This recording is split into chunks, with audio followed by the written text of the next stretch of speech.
আসসালামু আলাইকুম, সবাইকে শুভেচ্ছা। আমি আরজি কিবরিয়া বলছি ইউটিউব চ্যানেল থেকে, যেই অরিজিনাল চ্যানেলে এই মুহূর্তে আপনারা আছেন। তো সবাইকে অনুষ্ঠান শোনার আগে বিনীতভাবে অনুরোধ করছি আমাদের চ্যানেলটি সাবস্ক্রাইব করবার জন্য। এখানে সাবস্ক্রাইব বাটনটি আছে, প্লিজ ক্লিক করবেন। পাশে একটা বেল বাটন আছে, বাটনটি অন করে নেবেন। সবার প্রতি রিকোয়েস্ট থাকছে। Thank you very much. প্রিয় শ্রোতা, আপনাদের সবাইকে আমন্ত্রণ জানাচ্ছি জীবন গল্পের আরো একটি এপিসোডে আপনারা সবাই কান পেতেছেন, এবং এই অনুষ্ঠানটি একযোগে আপনারা যারা শুনছেন, বিশেষ করে দেশের বাইরে যারা শুনছেন, তাদের সবাইকে বিশেষভাবে আমন্ত্রণ জানিয়ে শুরু করছি আজকের এই এপিসোডটি।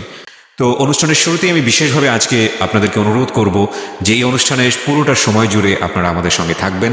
কথা না বাড়িয়ে যিনি গেস্ট রয়েছেন তার সঙ্গে আমরা শুরুতে একটু পরিচিত হব। জি, প্রথমে আপনার নামটা একটু বলেন। আমার নাম আজহার। আধার বয়স কত? বয়স আনুমানিক 49। 49 বছর। জি, শুরু করেন ছোটবেলা থেকে, একদম ছোটবেলা থেকে। আমি যখন থেকে বুঝি আর কি, মোটামুটি তখন থেকে বলি আর কি। জি। তো আমি যখন থেকে বুঝি তখন আমরা দুই বোন এক ভাই। দুই বোন এক ভাই। আর ছোট থেকে দেখতাম আমার বাবা অসুস্থ। আচ্ছা। তো মাঝে মধ্যেই দেখতাম এরা জল চোখের মধ্যে শোয়াইয়া নিয়ে যেত। জল চোখের মধ্যে শোয়? হ্যাঁ, যথাযথ। রাস্তাঘাট খারাপ ছিল। জি। তো এক বাবের এক ছেলে ছিলাম, তো সবাই আদর করত। তো এইভাবে চলতে থাকলো। ক্লাস 1 আমার ভর্তি করে দেয়। 1 2তে যখন আমি পড়ি তখন থেকেই মনে করেন যে আমার জীবনে অন্ধকার নেমে আসে। কি সেটা ঘটনা কি ঘটছে?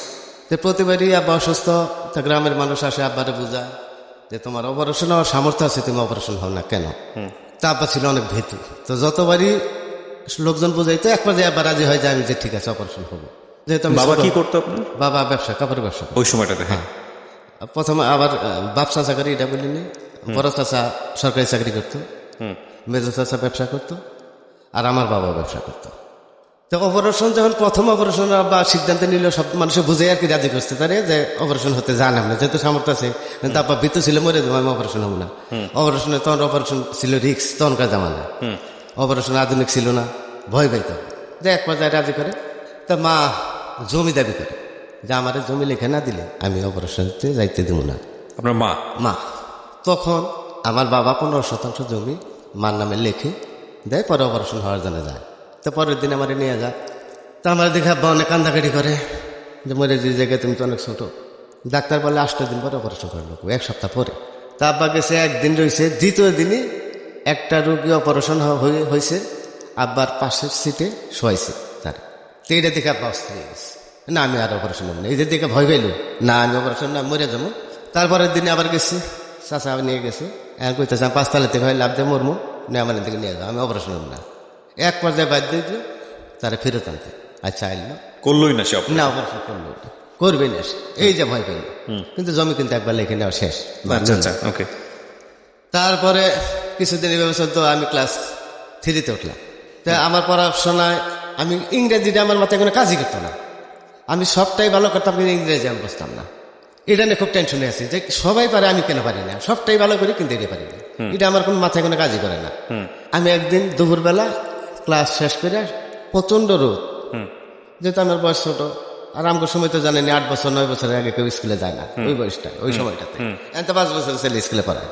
তা আমি আসতেছি, মাথায় শার্টটা খুলে মাথায় দিয়ে বইটি হাতে নিয়ে আসতেছি। তা আমার বাড়ির পাশে মুদির দোকান আছে, ওখানে এসে আমি বসছি। তা আমি দেখতেছি যে দক্ষিণ মুখ থেকে একটা রুগী আসতেছে, জল চোখের মধ্যে শয়ে কাঁধে করে নিয়ে আসতেছে, ফিরত আসতেছে। পাশাপাশি তার বউ কান্নাকাটি করে আসতেছে, আরো কিছু লোকজন তারা আছে। আইসা আমাদের দোকানের সামনে এনে বসাইছে। কিন্তু লোকটা হয়তো আমার পার্শ্ববর্তী গ্রামের পরিচিত, আমার গোষ্ঠী রাজনৈতিক গোষ্ঠী, এরা এই গোষ্ঠীর সাথে যাতায়াত করতো। আমি এই হিসাবে তার চিন্তা করি, নাম জানতাম না। তো লোকটা বসানোর পরে সমস্ত লোকই তারা ঘিরে ধরছে। আচ্ছা। এখন রুগীও তারা বলতেছে, রুগীও বলতেছে যে আপনারা একটু আসেন তো দিকে, আমার ওয়াইফের একটু বুঝান তো আপনারা। কি বুঝাবো? কয় দেখো আমার তো ক্যান্সার হয়েছে, সবাই জানো তোমরা, যেহেতু মুরব্বী সবাই, আমি তো ছোট, তোমার ক্যান্সার হয়েছে, আমার বাঁচার আর কোনো সুযোগ নেই। তা আমি তো মরে যাবো, আমার সমস্ত কিছু বেঁচে, তো আমার চিকিৎসা পাতি করতে করতে আমার পুরো পরিবারটা ধ্বংস হয়ে গেল। এখন অলরেডি 4 বিঘা জমি আছে। তাইলে আমি আমার ওয়াইফরে বলতেছি যে এই 4 বিঘা জমি তুই থাক, 2টা ছেলে আছে, এরা ভাতটা তো খেতে থেকে হবে, জমির থেকে ভাতটা তো পাবে। তা আমার ওয়াইফ তা বুঝতে চায় না, আমার অনেকটা বুঝান। কারণ আমি যদি বাঁচতাম, আমার এই মনে গেছে ডাক্তার ফেরত দিছি, তাহলে আমার নিয়ে কেন এই নিয়ে টানাটানি কেন করে? আমি তো মরেই যাবো, বাঁচার যেহেতু কোনো সুযোগ নেই। তো হ্যাঁ, তো ঠিকই বলছে, তো মরে যাবো, বাঁচার তার কোনো সুযোগ নেই, অনেক জমিতে নষ্ট করে দিচ্ছেন। 4 বিঘা জমি স্যার বেছেন না। তখন এই মহিলা বলল যে আমার স্বামী যদি 1 ঘন্টা বেঁচে থাকে এটাই আমার লাভ। আপনারা কি বুঝাবেন আমার তো ওই মহিলা বলতেছে যেটা মহিলা এক বলছে, ঘন্টা আমার বাঁচলো। স্বামী যদি 1 ঘন্টা বেঁচে থাকে তারপরে আমার 1% জমি থাকলে আমি তার চিকিৎসা বন্ধ করবো না। 1 ঘন্টা বেঁচে থাকলে ওইটাই আমার লাভ। তারপর বাকি মরে যাবো, কি করে খামো না খামো এটা পরে, এই কথা করে চলে গেল। আমি বাড়িতে আসলাম, আইসা দেখতেছি যে আব্বার অসুখ একটু ভার। তারপর কইতেছে যে গোপালপুর একটা ডাক্তার আসছে হোমিওপ্যাথি আমেরিকা থেকে ট্রেনিং নিয়ে আসছে, তাহলে ও চিকিৎসক। তো সুন্দর কথা, তা আমার কইলো যে তুমি সাইকেল নিয়ে যাইতে পারবা। আমি কোনো একটা লোক দিয়ে দিলাম, আমার বৎসরিক একটা কামলা ছিল, যে বৎসরি হেরে দিয়ে আমার দিয়ে পাঠাই দিল। পরে যাইয়া আমরা ওষুধ নিয়ে এলাম। তো ওষুধ খাইতে থাকলো আব্বা 15 দিনকার ওষুধ দেয় আর কি। 15 দিন পরে আবার যাই নিয়ে আসি। এইভাবে কিছুদিন চলার পরে আব্বা আবার অসুস্থ হয়ে বললো। তা আবার অসুস্থ হয়ে বললো, এমন ভাবে বললো, আবার তার লোকজন আত্মীয় বুঝাতে শুরু করলো, তুমি একবার যে অপারেশন হইলে না, ফেরত আসলা, তোমার হয়েছে কি, তুমি অপারেশন হও না কেন, কোন রুগীটা মারা গেছে। পরে 1 বছরের মধ্যে আবার সিদ্ধান্ত নিল সে অপারেশন হইতে যাবে। যাক চিকিৎসা মর্ম সবাই যেন কইতেছে যা। তখন মা আবার দাবি করে বলে আমার জমি লেখা না দিলে আমি চাইতে দেবো না। তখনও বাবা 20% জমি লেখা দিয়ে পরে অপারেশন করতে যায়। ঠিক আগের বার যা করছিল পরের বারও ঠিক তাই, একই কাজ। একই কাজ। যাইয়া গেল সাহস করে, যাই হেরে গেল না আমি করবো না, আমি বাড়িতে যাবো, বাড়ির থেকে অজ্ঞান করে আমার আনতে হবে। হার্টের দুর্বল ছিল তার, এটা কোনোভাবে সম্ভব না। এই বাড়ির যে এটা 30 মাইল দূর থেকে অজ্ঞান করে আপনার এটা সম্ভব না। অ্যানেস্থেসিয়া দিয়ে। হ্যাঁ, কোনোভাবে সে রাখবে না। না আমি অবশ্যই হবো না, আমি যাবো কয়জনে মরবো। আবার তারা ফেরত আনতে বাধ্য হইল, অথচ জমি 2 বার লিখে নিল মা। তো এইভাবে চলতে থাকো। আবার এসে হোমিওপ্যাথি চিকিৎসা শুরু করলো। আমি তখন ক্লাস 4 পড়ি। আচ্ছা। এর মধ্যে প্রত্যেকবারই কিন্তু আমি ওই ইংরেজিটা খারাপ করি, ওটা একদম বাদ, ওটা আমি কিছুই পারি না। সবটাই পাস করে ওইটা দেখে তো পড়াশোনায় আমার একটু মানে আমার মন চায় না যে আমি স্কুলে যাই। মানে ওই যখনই স্যারেরা আসে ক্লাস নিতে, ইংরেজি আমি কিছুই বলতে পারি না, কিছু লিখতেও পারি না। সবটাই পারো তুমি, ইংরেজি কেন পারো না? বললাম স্যার এটা কোনোভাবে আমার মাথায় কাজ করে না। যাকে এইভাবে চলতে থাকলো। আরো কিছুদিন যাওয়ার পরে আবার এমন অবস্থা হইলো যে তখন না আর ছিদ্রি হয়ে গেছে, আলসার রোগী ছিল, তো ছিদ্রি হয়ে গেছে, খাদ্য বাস করে।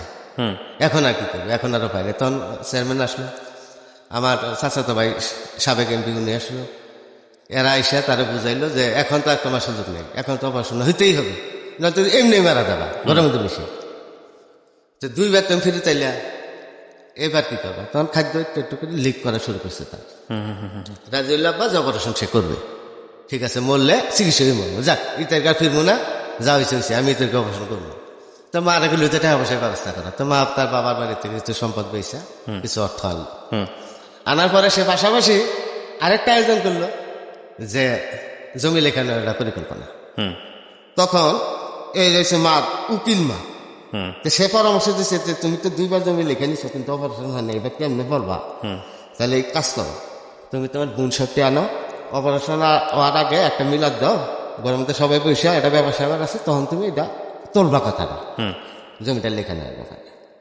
কথা মতো কাজ, অপারেশনের জন্য আপা রাজি হইলো, মাও, সব লোক ডাক্তার, নানি এলো, খালা এলো, আরো তার মানে সহযোগী যারা আছে সবাই উপস্থিত ঘরের ভিতরে।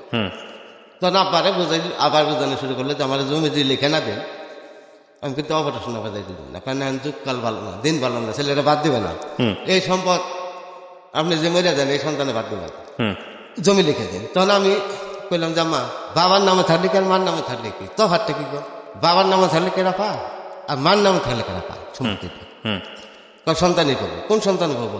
আমার সন্তান যদি রেডি পাবো। তাহলে আমি তখন বললাম যে তাহলে এই যে মাঝখান থেকে আপনি রুগী চিকিৎসা দিয়ে জমি যে লিখে নেবেন, ট্রান্সফার করতে টাকা পয়সা লাগবে না?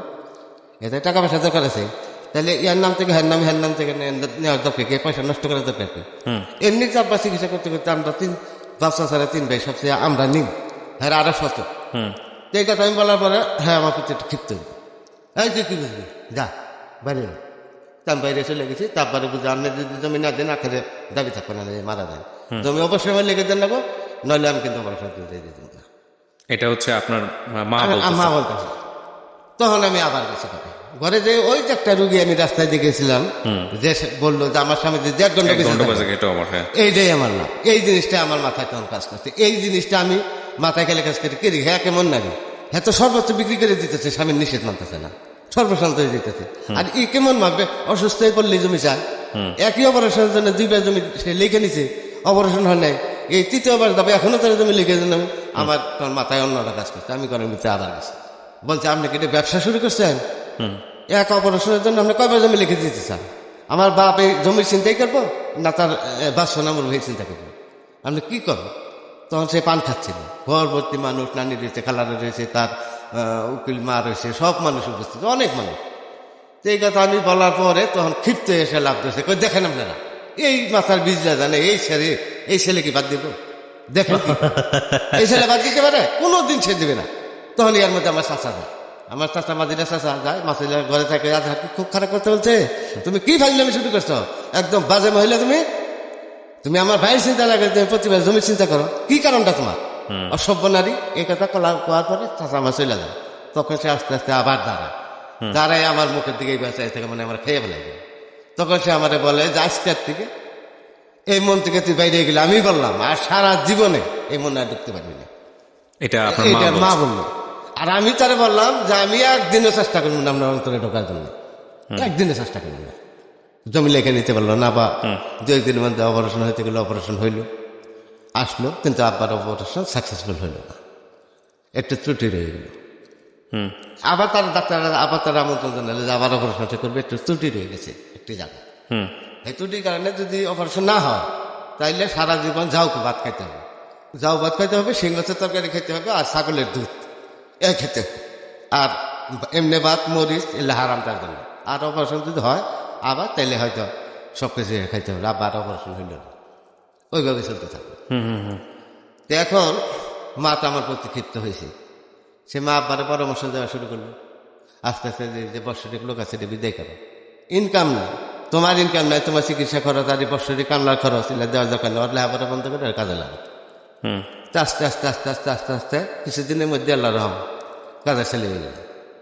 কাজের ছিল মানে লেখাপড়া বাদ দিয়ে দিলেন? হ্যাঁ একদম বাদ, আর কোনো যোগ্যতা নেই কোন আমার। ক্লাসে থাকতে? হ্যাঁ কোন ক্লাসে থাকতে? ক্লাস 4-এ। ক্লাস 4 থাকতে। আচ্ছা। ক্লাস 4-এ থাকতে।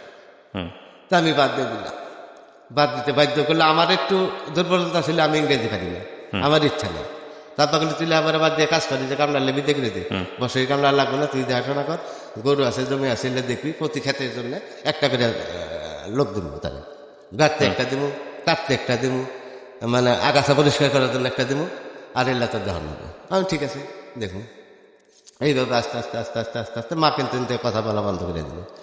আবার আরেকটি বিষয় আছে, তার এর মধ্যে আমার আরেকটা বোন হয়, আরেকটা বোন হয়। আপনার কয় ভাই বোন হন তখন? তখন 4 ভাই, 3 বোন 1 ভাই। 3 বোন 1 ভাই, মানে আপনি সবার বড়? না, আমার বড় 1 বোন আছে। আচ্ছা। তো আমি ফলো করতাম আমার বড় বোন মারে কোনোদিন ডাকতাম না, এই জিনিসটা আমি ফলো করতাম। আমি যখন থেকে বুঝছি তখন থেকে কোনোদিনের মারে ডাকতে দেখিনি। আচ্ছা। মা করে ডাকে না, কারণ কি? আমি অনেকদিন প্রশ্ন করলাম, এই যেহেতু আমার সাথে ফ্যাকশনটা বাইরে গেলাম, আমার জমির ব্যাপার নিয়ে লেখালেখি, মারে আমি আরো প্রশ্ন করলাম আমার বোনের নাম আছে হেনা, যে বুবু তুমি কেমনে মারে না ডেকে থাকো? আমি তো অনেক চেষ্টা করে পারি না, ঘুরে ঘুরে তার ডাক দেখা না, আর হ্যাঁ তো আবার দেখতে পারে না, জমির ব্যাপার নিয়ে না, তুমি কেমনে থাকো? কয় যে আমি কেমনে থেকে ওরা জানা তোর দরকার নেই, তুই ডাকবি না ডাকবি তোর ব্যাপার। মানে কি সমস্যা হয়েছিল আপনার বোনের সাথে? হ্যাঁ, তার সমস্যা আমি আর জানি না, জানেন না? কিন্তু আমি কোনোদিনই জানি দেখি নেই যে তা হ্যাঁ মারে ডাকতে। খাইতে বসতাম একসাথে, ভাত বসতো, মা ভাত দিত, ভাত পুড়ে গেলে হ্যাঁ প্লেট আগাই দিত, ধাক্কা দিয়ে সামান্য দিকে দিত, ভাত দিত আবার টান দিত, কিন্তু বলতো না ভাত দেন, কথাই বলতো না? হ্যাঁ কোনো কথাই বলতো না। কি কারণে এটা আমি আর দেখিনি, বুঝিও না, সে বলো না। আমি মানে যখন থেকে বুঝি তখন থেকে এই সিস্টেম দেখি। আচ্ছা। আর ছোট বোনেরা সে অনেক আদর করে, মা যা বলে তাই কয়, তাই ওটার অনুসরণ করে। আর আমি তো প্রতিবেদী, আমি তো এই জমির ব্যাপার নিয়ে তো ফ্যাকশনটা বাজলে, সে তো বলছি আমার যে সারা জন্য আমি আর ঢুকতে পারবো না। আমারও মনে আছে, আমিও বললাম যে একদিনে চেষ্টা করবো না আপনার মনে ঢোকার জন্য, এটা আমার মাথায় আছে। আমি কোনোদিনও ধনী মানুষের সাথে, আমার গোষ্ঠীর যে লোকজন তাদের সাথে আমি কোনোদিনই চলি না, আমি শান্তি পাই না তাদের সাথে চলি, আমি শুধু গরিব মানুষের সাথে চলি। গরিব মানুষের সাথে চলি মানে যে আব্বা বলে যে ওই আমাকে কামড়ানো আজকে, তো যাই হেরা যাই দেখি যে অনেক হাসি খুশি, গরিব তাতে করে খাবার নাই, কালকে খাবার নেই, আবার 4টার দিকে যাই কামলা ডাকতে যাই, দিয়ে কমাই গেছে। তো বলি আমি যে কালকে কামলা দিতে পারবেন, শুয়ে পড়ছেন, কয় ঘুমাই গেছি, যে আপনাদের করে খাবার নাই, না খাই থাকেন আপনি, এত সকালে ঘুমাই কেমনে? আর আমার দেই না, রাত 12টা পর্যন্ত মিটিং করে, এত তো কোনো শান্তি নেই, আপনাদের এত শান্তি করতে পারেন আপনারা। আমার মাথা গেলে এই কাজ করতে, গরিবরা এত শান্তি করতে পারে, এত শান্তি। আমি এই থেকে গরিব মানুষের পছন্দ, আমি গরিব মানুষের সাথে বেশি সারাদিন ওই একটা করে প্রত্যেকটা জমিতে একটা করে লোক দেয়, একটা করে লোক নেই, আর তাদের সাথে কাজ করি, আবার প্রতি সন্ধ্যা হইলে তাদের বাড়িতে বেরোতে দিই, কার কি সমস্যা আছে দেখি, ই করি, এদেরকে আমার খুব ভালো লাগলো না। সমাজ থেকে আমি আর বিচ্ছিন্ন হয়ে গেলাম। পুরা গোষ্ঠী থেকে আমার ফকির গোষ্ঠী আমরা এমনি 26টা বাড়ি, এই 26টা বাড়ি কোনো লোকের সাথে আমার সমাবেশী সমস্ত পলায়নের সাথে আমার কোনো সম্পর্ক নেই, শুধু সম্পর্ক কামলা জামলার সাথে। তো আমার দেখলে ওরা টিটকারি দিত, কিরি তোর সঙ্গ খালি ফকির মিসকিনের সাথে কামলা জামলার সাথে, তো কারণ কি তুই তো গোষ্ঠীর কলঙ্ক দিই জায়গা, এইভাবে যাই কাজ করি। আর আবার আমার বাপ ব্যাপারে কোনো কথাই বলতে পারে না, কোনো কথাই বলতে পারে না। যে ছেলেটা কাজ করছে তাহলে বেলা কাজ করছে, বিকালবেলা একটা গরুক না খেলুক না, খেলতে দেবে না, না কোনো খেলা খেলি নেই, আর আর খেলে কি তো এই ব্যাপার। আর ছোট যে দুইটা আছে আমার, এই দুইটাই তো আমার সাথে খুব আচরণ করে, মা খারাপ আচরণ করে, হ্যাঁ খারাপ আচরণ করে, ওই ডাঙ্গের বাড়ি কাম না, ও কাম করবো আর খাবো, আর কি, আর কোনো ই নেই, স্বাধীনতা নেই। তো এইভাবে চলতে থাকি। তো আমি ওই বিকালে গরু আছে, গরু খাবার কেটে ওই সাইডে বসে বসে ঝুমাই থেকে বাচ্চারা উঠান বাড়ি বাড়িতে খেলতে থাকে, আমি ওই সাইডে বসে থাকি। এর মধ্যে করে কি আমার বাড়ির সাথে পশ্চিমে যে একটা বাড়ি আছে, আমার দাদা হয় চাচাতো দাদা, সেই বাড়িতে একটা কামলা নিচে, অনেক বয়স্ক, 40-এর উপরে বয়স, আচ্ছা এরকম একটা কামলা নিচে 1 বছরের নামে। তো ওই লোকটা 15 দিন ধরে আইসে, হ্যাঁ কাজ করে ওই বেরবের, আমি কাজ করে এই বেরবের, সব পোলাহান খেলে, আমি ওই জায়গায় কোনারে বসে থাকি আর চিন্তা করি, খালি চিন্তা একটাই যে সব মা একরকম, আমার মা এইরকম কেন, এটা হইলো আমার দুঃখটা, এটা সবসময় মাথায় কাজ করতো। এর ভিতরে কোনো দয়া মায়া নেই, এই জিনিসটা আমার মাথায় কাজ, আমি ওই বেকালে ঘুমাইতে থাকতাম। তো ওই করিম ওই যে আমার পাশে মানে পশ্চিমে যে বাড়িটা, এই বাড়িটা কিন্তু 1 বছরের নামে লাগছে, 15 দিন ধরে লাগছে মাত্র। ওই কামলাটা আমার ফলো করছে, ফলো করে একদিন আমার ডাকছে, এইদিকে আসলে কি এত চিন্তা করেন, এদিকে বসে আপনি কোন বাড়ি কাজ করেন? আমি বলছি এই বাড়ি কাজ করি। এই বাড়ি কাজ করেন? কতদিন ধরে কাজ করেন? কি বেতন দেয়? কিন্তু আমার খুব একটা বেতন দেয় না, বেতন দেয় না, খালি খায়। কিরকম কথা এটা, আপনার না ভালোই বড়, আপনার কিছুই বেতন দেন না, বললাম না। আমি বললাম তাহলে আপনি করেন, আমি তুই আপনাকে পশ্চিম বাড়ি লাগছে 1 বছরের নামে, অনেক টাকা বেতনের কথা বললো। তো আমি বললাম ঠিক আছে কাজ করবেন, অসুবিধা নেই। তো ওই কামলাটা দুপুরে খাইতে গেছে আমার দাদির কাছে, দাদি খাইতে দেয়, তো খাইতে সময় ওই কামলাটা প্রশ্ন করছে যে দাদি পুবের বাড়ি একটা কামলা আছে না, ওই যে ছেলেরা ওই যে গরুর ওই জায়গায় খালি পয়সা থাকে আর চিন্তা করে, এই লোকটা বলে বেতন দেয় না, কি কারণটা কি? এটা তো কথাও ঠিক মতো বলে না, করে এটা পাগল, এটা এই বাড়িকার ছেলে, কি করেন আপনি এই বাড়িকার ছেলে? হ্যাঁ না, আসি 15 দিন ধরে খালি যে বই থেকে বাচ্চারা খেলাধুলা করে, হাতে কোনো খেলা নেই, গরু খাবার দিয়ে কোনো পয়সা থাকে, কি চিন্তা করে এত? ওরে পাগল, জমি সংক্রান্ত ব্যাপার নিয়ে আমার সাথে বিরোধ হয়েছে ছোট থেকে। আচ্ছা হেন থেকে এটা দেখতে পারেন আস্তে আস্তে কাজের ছেলে বানিয়ে ফেলাইছে, সব কামলা বিদ্যে করে নিজের ছেলেরে কাজের ছেলে বানায় ফেলছে। কাজের ছেলে বানিয়ে ফেলাইছে। আচ্ছা এই বেরিকে পোলা, হ্যাঁ না দাদি এটা কি করেন? এই বেরিকে পোলা দেখতে কালো শুকনো, এই বেরিকে পোলা এটা কি কর? তা খাওয়া বাদ দিয়ে উঠেছে, আমার আসছে এই আমি বলি বেরিকে পোলা, আপনি কোন কামলা এই বেরিকে কি করেন? আমি বললাম হরে ভাই আমি বেরিকে কামলা, এই বেরিকে কাজ করি, দেন নামে আবার গেছে দেখে দাদি আপনি আমার সাথে আর কি করে, এই বাড়িকার কামলা কই নামনে, এই বাড়িকার পোলা কই নামনে, আর হ্যাঁ কয় কামলা, এটা কিনবে কথা কত সত্যি কসম করে কথা, তুমি বিশ্বাস করো এটা এই বাড়িকার বড় ছেলে, জমি লিখে নিয়ে 2বার জমি লিখে নিচ্ছে, অপারেশন হয় নাই, আবার জমি লিখে নিতে আপনার অবস্থার কথা বলছি, বইলে আরো বুঝাইছি, পরে আস্তে আস্তে আস্তে লোকজন বিদায় করে দিয়ে আরে কামলা ফেলে হারিয়েছে অনেকদিন ধরে এই অবস্থায়। হ্যাঁ বাড়িতে যায় না, খালি খাইতে সব ভিতরে যায়, খাটে থাকে, খাবার দেয়, পরে বাইরে এই করে, আর আমার সাথে মিশে, আর বাড়ির কারোর সাথে মিশে না, কোনো ভাই বোনের সাথে সে কথা বলে না, বাপের সাথে 2-1টা হলে মায় কোনো কথাই বলে না। তাই নাকি, কি করেন? পরে আবার লোকটা এসে আমার শেষ রে তার কাছে নিচ্ছে, তার বাড়ি বেরিয়েতে নিচ্ছে, তার যা থাকার যে ঘর দিচ্ছে, 1 সাইডে ঘর আর 1 সাইডে গরু থাকে, ওই ঘরে নিয়ে উঠেছে। আপনি কি করেন না এই বেরিকে বললাম না, আমি কোনো হ মানছে কয়, আমি কই না এটা কেমনে সম্ভব? আমি হওয়া সবই সম্ভব। কয় তাহলে কাজ করেন, কোনো বেতন দিয়ে দেয় না? আমি কেন না, কোনো বেতন দিয়ে দেয় না। তো বেতন দিয়ে দেয় না, কেমনে থাকেন তাহলে? আপনি কাজ করি ভাত খাই, ওই অন্য জায়গায় আমি আপনার কামের ব্যবস্থা করে দিই, অনেক দূরে, আমি আগে যেন কাজ করতাম, কাজের ব্যবস্থা করে 3000 টাকা 1 বছরে দিব আপনাকে। আমি বললাম না এটা সম্ভব না, নিজের বাড়ি কাজ করি হাঁটাহাঁটা বেশি, আর পরে বাড়ি কাজ করি, এটা কোনোভাবে সম্ভব না। তখন ওই লোকটা 2-3 দিন পরে আমার একটা প্রস্তাব দেয়, আমার একটা কথা রাখবেন। আমি বললাম এত ছোট আমি, আর আপনি হইলেন এত বয়স্ক মানুষ, আমার হাতে আপনি বন্ধুত্ব করবেন? এখন কিরকম বন্ধু? ভালো বন্ধু, আজকে থেকে আপনি আমার তুই করে করবেন, আমি আপনার তুই করে করবেন, কিন্তু এটা কোনো কথা হইলো? আমি এলাম এত ছোট বয়স, আর আপনার 40 বছর বয়সের উপরে আমি আপনারা তুই করে আমি কি করে কাজ, বন্ধুত্ব এইসব সব চলে। তা আপনি রাজি হয়ে যান, তা আমি কি সম্ভব? কয় হ্যাঁ ভালো বন্ধু। কিরম বন্ধু? কয় ভালো বন্ধু। এক পর্যায়ে আমি রাজি হইলাম যে ঠিক আছে বন্ধু, এখন ওর সাথে মিশি করি। তখন এইভাবে চলতে থাকি, এইভাবে চলতে চলতে চলতে চলতে ইয়ার মধ্যে আমাদের গোষ্ঠীর একটা লোক অনেক খারাপ একটা লোক একটা গরিব মানুষটা মারে, হুম পিটনা দিতে যায় নিজে সে পিটনা খায়। তেমন গণ্যমান্য গোষ্ঠী ছেলে যে একটা কামড়ার হাতে মার খেলে গেছে, কিন্তু মারতে কিন্তু যাই উল্টা যে মার খাইছে। আচ্ছা খাওয়ার পরে লজ্জাটা এলাকার সবাই জানলো, গণ্যমান্য সবাই জানলো যে স্বপনের গোলাবালি মারছে। তো কামলা আঙ্গুল গোষ্ঠীর মানুষ মারা কি করে সাহস পায়, খালি এনে সন্তাসী। আমি তো কারোর সাথে মিশি না, পরে গোলাবালি ডাকছে, একটা সালিশের ব্যবস্থা করছে, তার ডাকছে। ডাকার পরে তুমি স্বপনের গায়ে হাত তুলছো কেন? কারণ আমি স্বপনের গায়ে হাত তুললে স্বপনে এমন মারছে। যেমনি হোক ওই কামলাটা দোষী ঢুকাইলো। একটা সচ্ছল পরিবারের পোলাইফানের মারলো, একটা লেবারের লোকে কি করে সম্ভব? যে গোলাবালির দোষী টিকে গোলাবালির প্রচন্ড মার দিল। মার দেওয়ার পরে গোলাবালিরে তার পরিবার পরিজন ধরে ধরে বাড়িতে নিয়ে গেছে। রাত্রে আমি গেছি, তো গেলে পরে ওই বাড়িতে আমি গেছি, গেলে আমার দেখে আরো তারা ঝুলে উঠছে। হ্যাঁ, এই ফকির গোষ্ঠী মানুষ এসে নির্যাতিত গোষ্ঠী অন্যায়ভাবে মারে, হ্যাঁ আবার দেখবার এসে আনতা। তখন আরো অন্য পরিবার মহিলারা আছে, তারা কি করলো এই আজ হয়তো ছোট থেকে গরিবের সাথে মিশে, ও তো বাড়িতে কত নির্যাতিত, ও তো রুগী দেখতে পারে চর দোষ ঘরে দোষ হয়। তখন সে একটু ঠান্ডা হয়। আরে বললি যে চলো ডাক্তারখানায় নিয়ে যায়।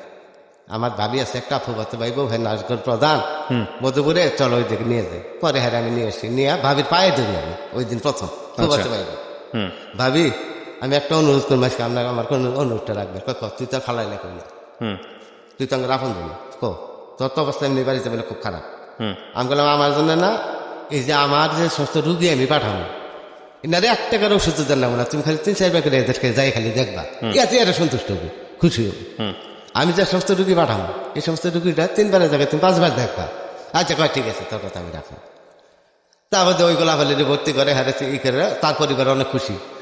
আজারে কই দিছে, তার ভাবি হুমানে খোঁজ নেয়, নারকেল প্রধান সে খোঁজ নেয়, হুমানি যাইতে তো মোটামুটি একটা ফসার হয়ে গেল যে তো ইয়েতে যে কোনো গরিব রুগী হ্যাঁ আমার কাছে যাওয়া শুরু করলো।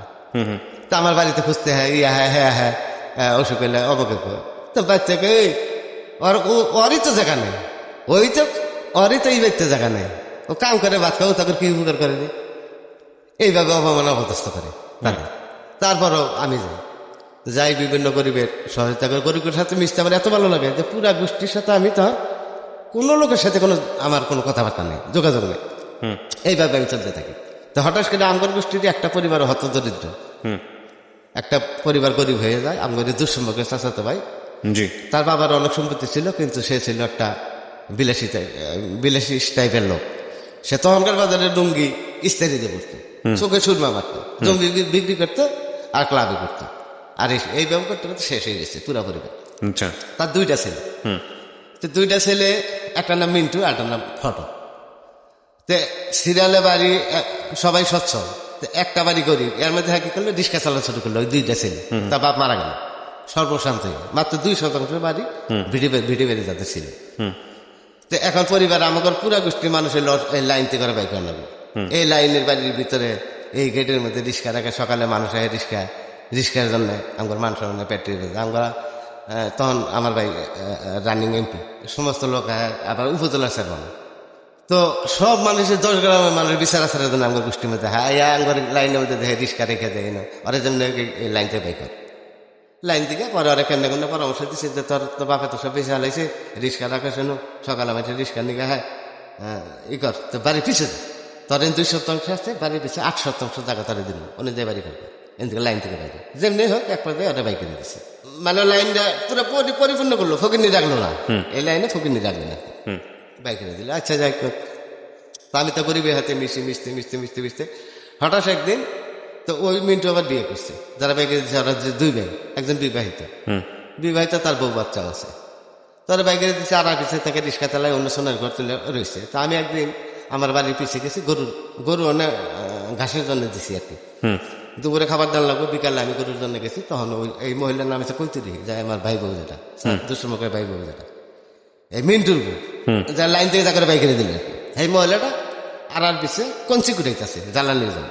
জি তা আমি গেছি গরুর জন্য, গরু খাবার দেবো, বিকাল হয়ে গেছে। তো গেলে আমার ডাক দিচ্ছে আজহারি দিকাস, যে ছোট থেকে দেখি দেখতেছি তুমি খালি গরিব মানুষের সাথে মিশে, কিন্তু আমরা তো গরিব না, আমরা তো ধনী না, আমরা যদি ধনী হইতো তোমার লাইন থেকে তো বেগিয়ে দিতাম, আমাকে তার আফিসে দিতাম, তা আমার সাথে মিশো না। আমি কি করছি, সব গরিবের সাথে মিশো, কোনো সমাজের কোনো গোষ্ঠীর সাথে মিশো না, খালি গরিব মানুষের সাথে মিশো, কিন্তু আমরা তো ধনী না, আমার সাথে মিশো না, আঙ্গর বাড়ি আসো না। তুমি কি জানো যে তোমার ফালছি আমি? আমি বললাম না, আমি তো জানি না। কয়ে তুমি যখন জন্ম তখন 2 জন মহিলা রাখে, আমারে রাখছিল আর অমুকের মেয়ে আজগর নামের একটা লোকের কথা বললে যে আজগরের মেয়ে জয়তো, এই 2 জন তোমার 2 বেলা রাখতাম।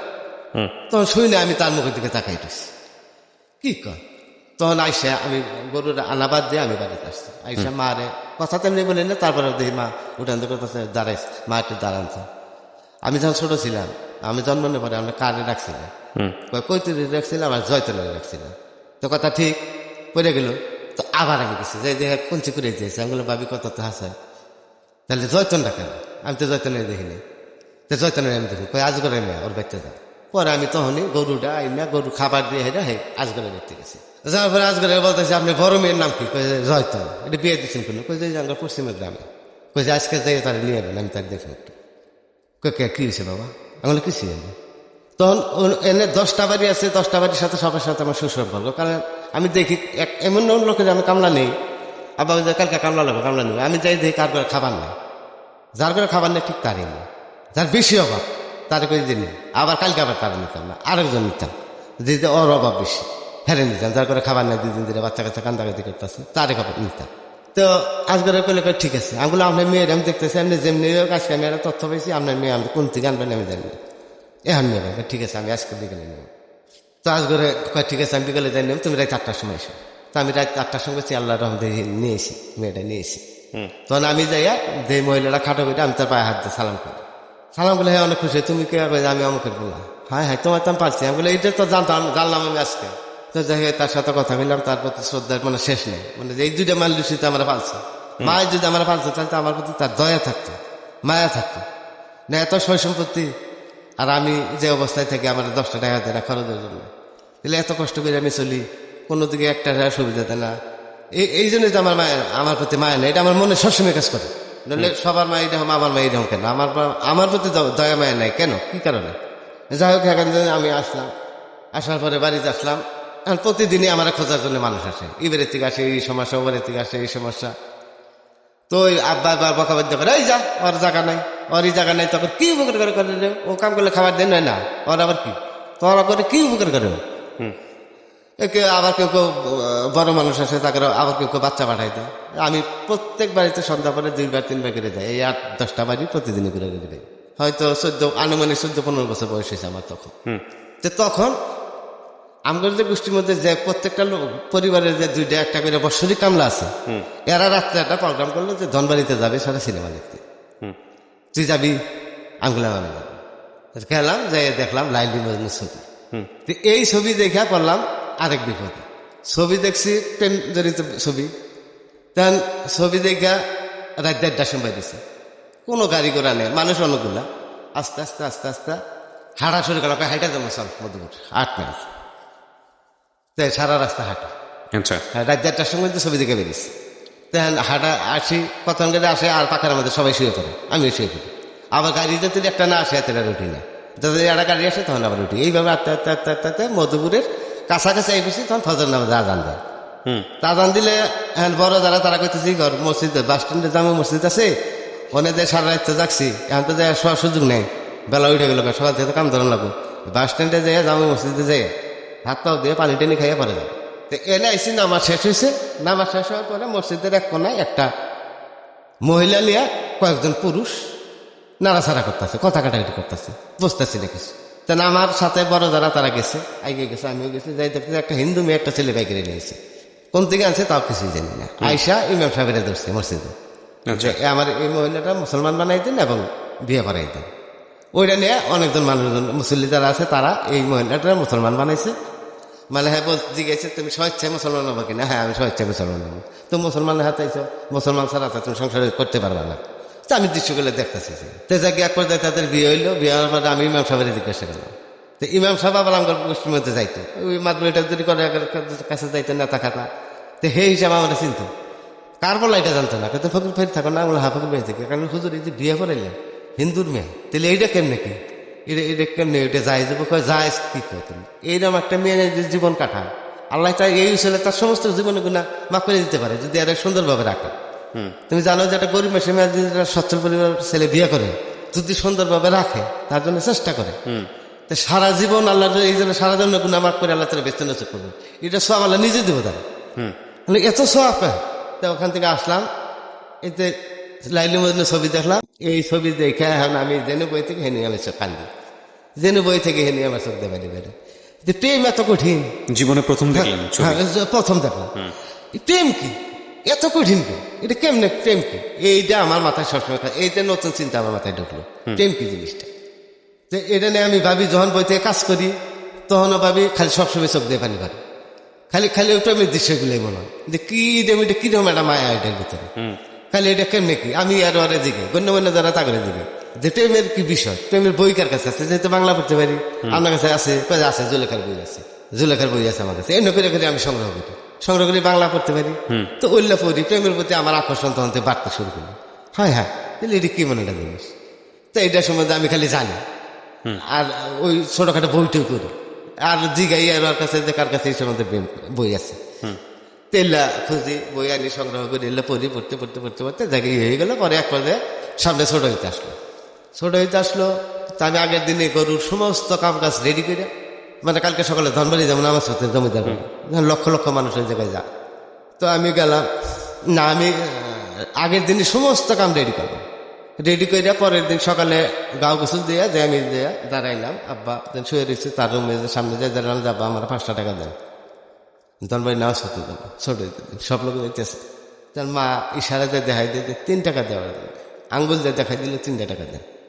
তারপর করলে তোর সকাল 3 টাকা আছে নিয়ে তা আমি 3 টাকা হবে না, আমার 5টা টাকা লাগবে, 50 পয়সা করে 1 টাকা এলো, এটা গাড়ি ভাড়া, 2 টাকা দিয়ে সিনেমা দেখবো আর 2 টাকা খরচ করবো, এই প্যান্ট হিসেবে 5 টাকা চাইছি। না নিলে 3 টাকা নিই, নইলে দরকার নেই, দিতে পারবো না। আমি বলছি 1 বছর আমি তো কোনো টাকা দেন না, তাহলে আমার টাকা দেন, না টাকা দেবো না, ফ্যাত করিস নি, থেকে চলে যা, নিলে নিন না নিলে যা, দূরে যা। তা আমি দরজায় কাঁদতে থাকি যে দেন, আর 1 বছর আমি জানাবো না, দেয় না। এর মধ্যে আমার এক ফুফাতো বোনের ছেলে, সে আমার বন্ধু, হ্যাঁ যাবো ধনবাড়ি নামাজ পড়তে। আচ্ছা, তো হ্যাঁ রেডি হয়েছে, রেডি হয়ে তার মারে করতেছে আধার রেডি আহ না কে মা, আপনি একটু দেখেন, আমি রেডি হয়ে বেরিয়েছি, হ্যাঁ এসে দেখে যে আমি দরজায় কাঁদতে আছি। তা আমার ফুফাতো মামা ওর দেন না কে, ধনবাড়ি যাবো নামাজে যাবো, তা 3 টাকা দিচ্ছি নিব না, 3 টাকা দিবেন কেমন, 1 বছরের টাকা দেয় বাবা, খাটাই দিচ্ছেন, অন্যটা মানুষ যা কাম করেছেন না জীবন ভাড়া, কি করে পয়সা দেন না, তো কিছুই দিন না, আপনার এত হারাম হয়েছেন, এত সীমার করে টাকা দেন, না 3 টাকা নিলে নেই, না নেই না, আমি দরজায় কাঁদতে থাকি, তার বোন আমার শেষ রেখে তার বাড়িতে নিয়ে যায়, ফুফাতো বোন নিয়ে যাচ্ছে 10 টাকা দেয় না। এর মধ্যে আমি বলতেছি আজকে যে টাকা না দেন সারা জীবনে আর আমি এমন করে টাকা চাবো না। কই যে বাঘের বাচ্চার মতো কথা বলছিস তুই, আমার বাঘে পুরুষের মতো কথা বলছিস, যে কথাটা বললি যে জীবনের টাকা চাবি না, আমি 5 টাকা দিলাম না, তাই তো তুই জীবনের টাকা চাবি না। বাপ তখন সুস্থ? হ্যাঁ সুস্থ হইলেও প্রতিবন্ধীর মতোই সে, কারণ ওই মার কথা বাইরে যেতে পারে না, ওই তার খাবার আলাদা, যাও পক্ষে দেন লাগে, তাছাড়া খাইতে পারে না, মার কথা বাইরে যেতে পারে না। ওই যে মা এই সারাতে দেওয়া দিচ্ছে 3 টাকা দেওয়ার জন্য, আর তার ক্ষমতা নেই 3 টাকার বাইরে দেওয়ার জন্য।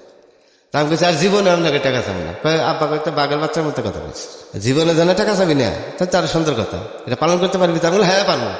দেখেন থেকে চলে গেলাম, বোনের শাস্ত্রে নিয়ে গেল, 10টা টাকা দিল, ব্যাংনার সাথে গেলাম, ধনবাড়িতে গেলাম, আর মন ভালো লাগে না, এটা কি বললাম, এক কথা তো বলছিলাম বহু বছর আগে মায়ের, যে একদিনে ঢোকার চেষ্টা করলাম, আজকে এটা কি গেলাম, তাহলে আমি লুঙ্গি কিনবো দিয়ে আমার শার্ট কিনে দেবো করে, আমার প্যান্ট কিনে দেবো করে, আমি কেমনে চলবো, আমি তো কই বইটা যে আমি আর জীবনে টাকা চাবো না, আমারও ভাই। তখন আমি সারাদিন গেছি ওই জায়গায়, আমার কোনো কাজের মন লাগে না, নামাজ পড়তে গেছি নামাজের মন লাগে না, সিনেমা দেখতে গেছি মন লাগে না, খালি ওই চিন্তা করতেছি আমি কি করলাম, আমি এটা কি করে কি করবো, আমি তো কই হারলাম।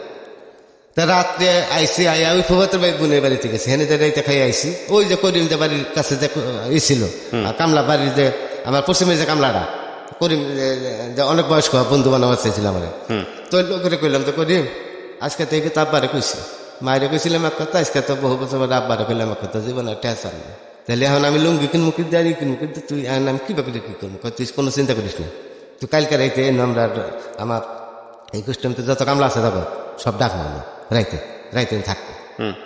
তো ও ডাকছে সবটি রেগে হেরে কইছে যে এই আমরা যদি রাত্রে কাজ করি আজহারের দিয়ে আমরা সবাই করবো, রাত্রে যদি কাজ করি তাহলে আমরা তো এক্সট্রা টাকা পাবো, যেমন ধান কাটা ক্ষেত কোপানি এগুলা করবো, ওর সাথে থাকবো, এটা কেমন হয়? রাত্রি 2টা 3টা পর্যন্ত করলাম, সমস্যা তো হেরা করে যে সুন্দর কথা এটা, তাহলে এই করি চুক্তি কাজ নেই, আমরা গৃহস্থের কাজ শেষ করার পরে রাত্রে কাজ করবো, ধান কাটা ক্ষেত কোপানি এরাও নিবে, তো এইটা আমি করলাম, কাজ ভালো হয়েছে, তা আমি করতে থাকলাম, এইভাবে করতে থাকলাম। তো কাজ করি সেই টাকা আমার ভাগ সমানে দিই, যদি ওকে সমান আমি পারি না, যেহেতু আমি ছোট, ওরা সবাই দেয় আমি হেঁটে দেয় লুঙ্গি কিনি, শার্ট কিনি, এই করি। আর ওই প্রেমের চিন্তাই খালি প্রেমের চিন্তাই করি। আস্তে আস্তে আস্তে আস্তে আমি প্রচার করা দেবো যে আমি বিয়ে করি, গরিব মানুষের মেয়ে, একবারে নিঃস্ব। এরকম পরিবার যদি থাকে আমার ভাই কিনে দেবে। এই যত গরিবের সাথে এই জীবন মিশছি তাদেরকে সবাইকে বললাম যে আমার এরকম দেখে একটা মেয়ে ভাই করে দিবা, যার বাড়ি নাই, ভিটা নাই, সম্পদ নাই, বাপ নাই, মাম নাই, ইতিম। আমি যে এরম ইতিম, যে এই বাড়িতে এত বছর ধরে কাজ করতেছি, ইতিমের মতো একবারে শূন্য থেকে জীবন শুরু করবো। এরকম একটা মেয়ে তোমার ভাই করে দেবে, মেয়েটা জানি অনেক সুন্দর। এটা মেয়ে কই পাবো? আর তোমার এটাকে মানবো এখন আর তখন, এখন বা মায় হাতেই করতেছে, তখন এটা কোনোদিন সম্ভব না। আমি তুমি বাইকের দখল করে কি করো না, আমি এটা করবো। প্রেমের প্রতি আমার আর ওই রাত্রে যাই খালি শুই, খালি ওই লাইলে ছবির কথা খালি মনে হয়। ওই ঘুরে ফিরে ওই সিনেমা সিনেমা সিনেমা। এই প্রেম কি জিনিসটা, এটা মনে হইলে চোখ দেখানি করে, এটা কি করি, এটা সবসময় খেলে। তখনকার ওই বয়সটায় মানে খালি ওইটাই খেলে মাথা মাথায় কাজ করতেছে, আর কোনো কিছু মাথায় কাজ করে না। যে এইরকম মেয়ে যেমনি হোক আমার বাই করতে হবে, আমার প্রেম করবো, আমি জীবন শূন্য থেকে শুরু করবো, এটা আমরা করি মানুষ। তো যাই হোক, ওই যে ঘরের পিছিয়ে যে আমি যারা আঙ্গর সমাজ থেকে লাইন থেকে বাই করে দিল মিন্টু, বাড়ি পিছিয়ে বাড়ি করলো, তো যখন থেকে বললো যে আমি আঙ্গর সাথে মিশে না কেন, ওই দিন থেকে কিন্তু ওই পরিবারের সাথে আমি মিশা শুরু করলাম। মাইক্রোফোনে বল। হ্যাঁ, আমি বললাম যে ঠিক আছে। ওই যে বলছিল যে তুমি সব পরিবারের সাথে মিশো, আঙ্গর সাথে মিশে না কেন, আমরা যদি জন্য তোমার লাইন থেকে তোমার বাই করে দিত না, বাড়ি পিছিয়ে দিত না, আর তোমার পালছিতে আমি। ওই দিন থেকে আমি বললাম ঠিক আছে ভাবি, আজকে থেকে তোমার কাছে আমি। তো ওই মহিলার প্রতি আমার তখন থেকে মায়া বেশি হইলো, অনেক মায়া হইলো। আমি অন্য অন্য গরিব বাড়ি বাদ দিয়ে এই বাড়ি যাওয়া দিলাম বেশি, যেহেতু বাড়ি পিছিয়ে বাড়ি, আমার বাড়ি পিছিয়ে খালি 40% জমির পরে তারপর শোনে। তো ওই মিন্টু রিক্সা চালায়, সারাদিনই করে, উপার্জন করে আনে, কিন্তু আয় উন্নতি করে না সে। যা উপার্জন করে তাই খায়, যা উপার্জন করে তাই খায়। 1 টাকা সঞ্চয় নেই। 500 টাকা কামাই করছে, 500 টাকা মাছ মাংস নিয়ে গেছে। মানে 20 টাকা দিয়ে ইলিশ পাক করতে, এত বড় বড় ইলিশ খাইতে 4-5 টাকার ইলিশ নিতে, কোনো উন্নতির চেষ্টা নেই, খালি খাইতে। তো এই রিক্সা চালাইতে চালাইতে চালাইতে চালাইতে হঠাৎ এই লোকটা রিক্সাতে একদিন পড়ে যায়।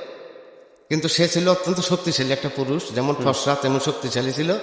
তো এই মিন্টু হঠাৎ করে রিক্সা চালাবার একদিন পড়ে যায় রিক্সা থেকে। অনেক শক্তিশালী এবং সুন্দর ফসরা ছিল লোকটা।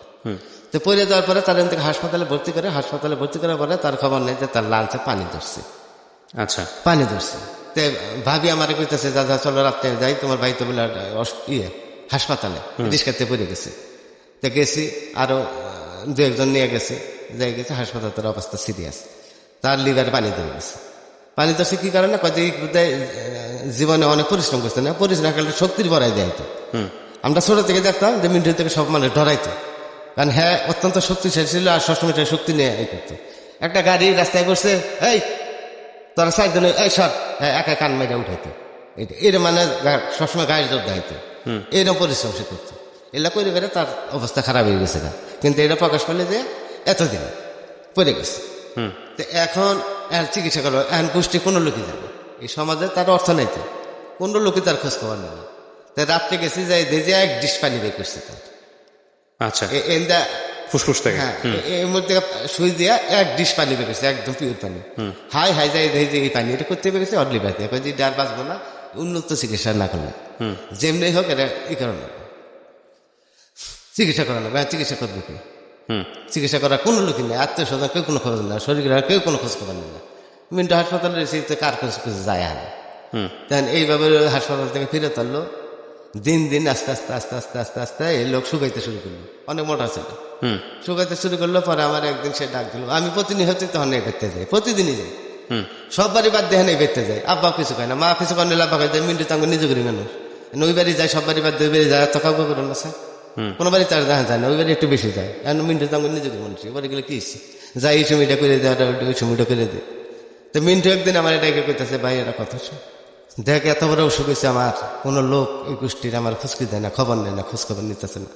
তো আমি তো মরে যাবো, তো তোর তো কাছে আমি একটা অনুরোধ করবো, আমার রাখবি কথাটা। মানে কি রাখবো, আমি এত ভাই নিঃস্ব, তুই জানোই যে আমি কত বছর ধরে বাড়িতে বেতে কাজের ছেলে হিসেবে রয়েছি, আমার তো কোনো মর্যাদা নেই। আমি আর লুঙ্গিটা কিনে রাইতে কামলাকের সাথে ধান কাটি খেতকো ভাই, এইভাবে তোর কিচ্ছু জানাবো না, তুই এখন যাবা আবি, খালি এই কথাটাই, তুই এখন যাবা আইতাছে এইভাবে খালি আবি, এই বেতে এরা জানি বোঝে যে একটা লোক আছে পাশে, আমার বউ বাচ্চা জেনে পড়বে, আমি তো মরে যাবো। তা আমি তোর কিচ্ছুই জানাবো না, তুই দিবি কি, তুই তো চলে হাস, তুই খেলি এখন নিয়মিত যাবাইতেছে, এটা নিয়মিত আহিস, তাও আর একটা বর্ষা পাবো। তা আমি এক পর্যায়ে রাজ দিলাম, ঠিক আছে ভাই আমি আবো।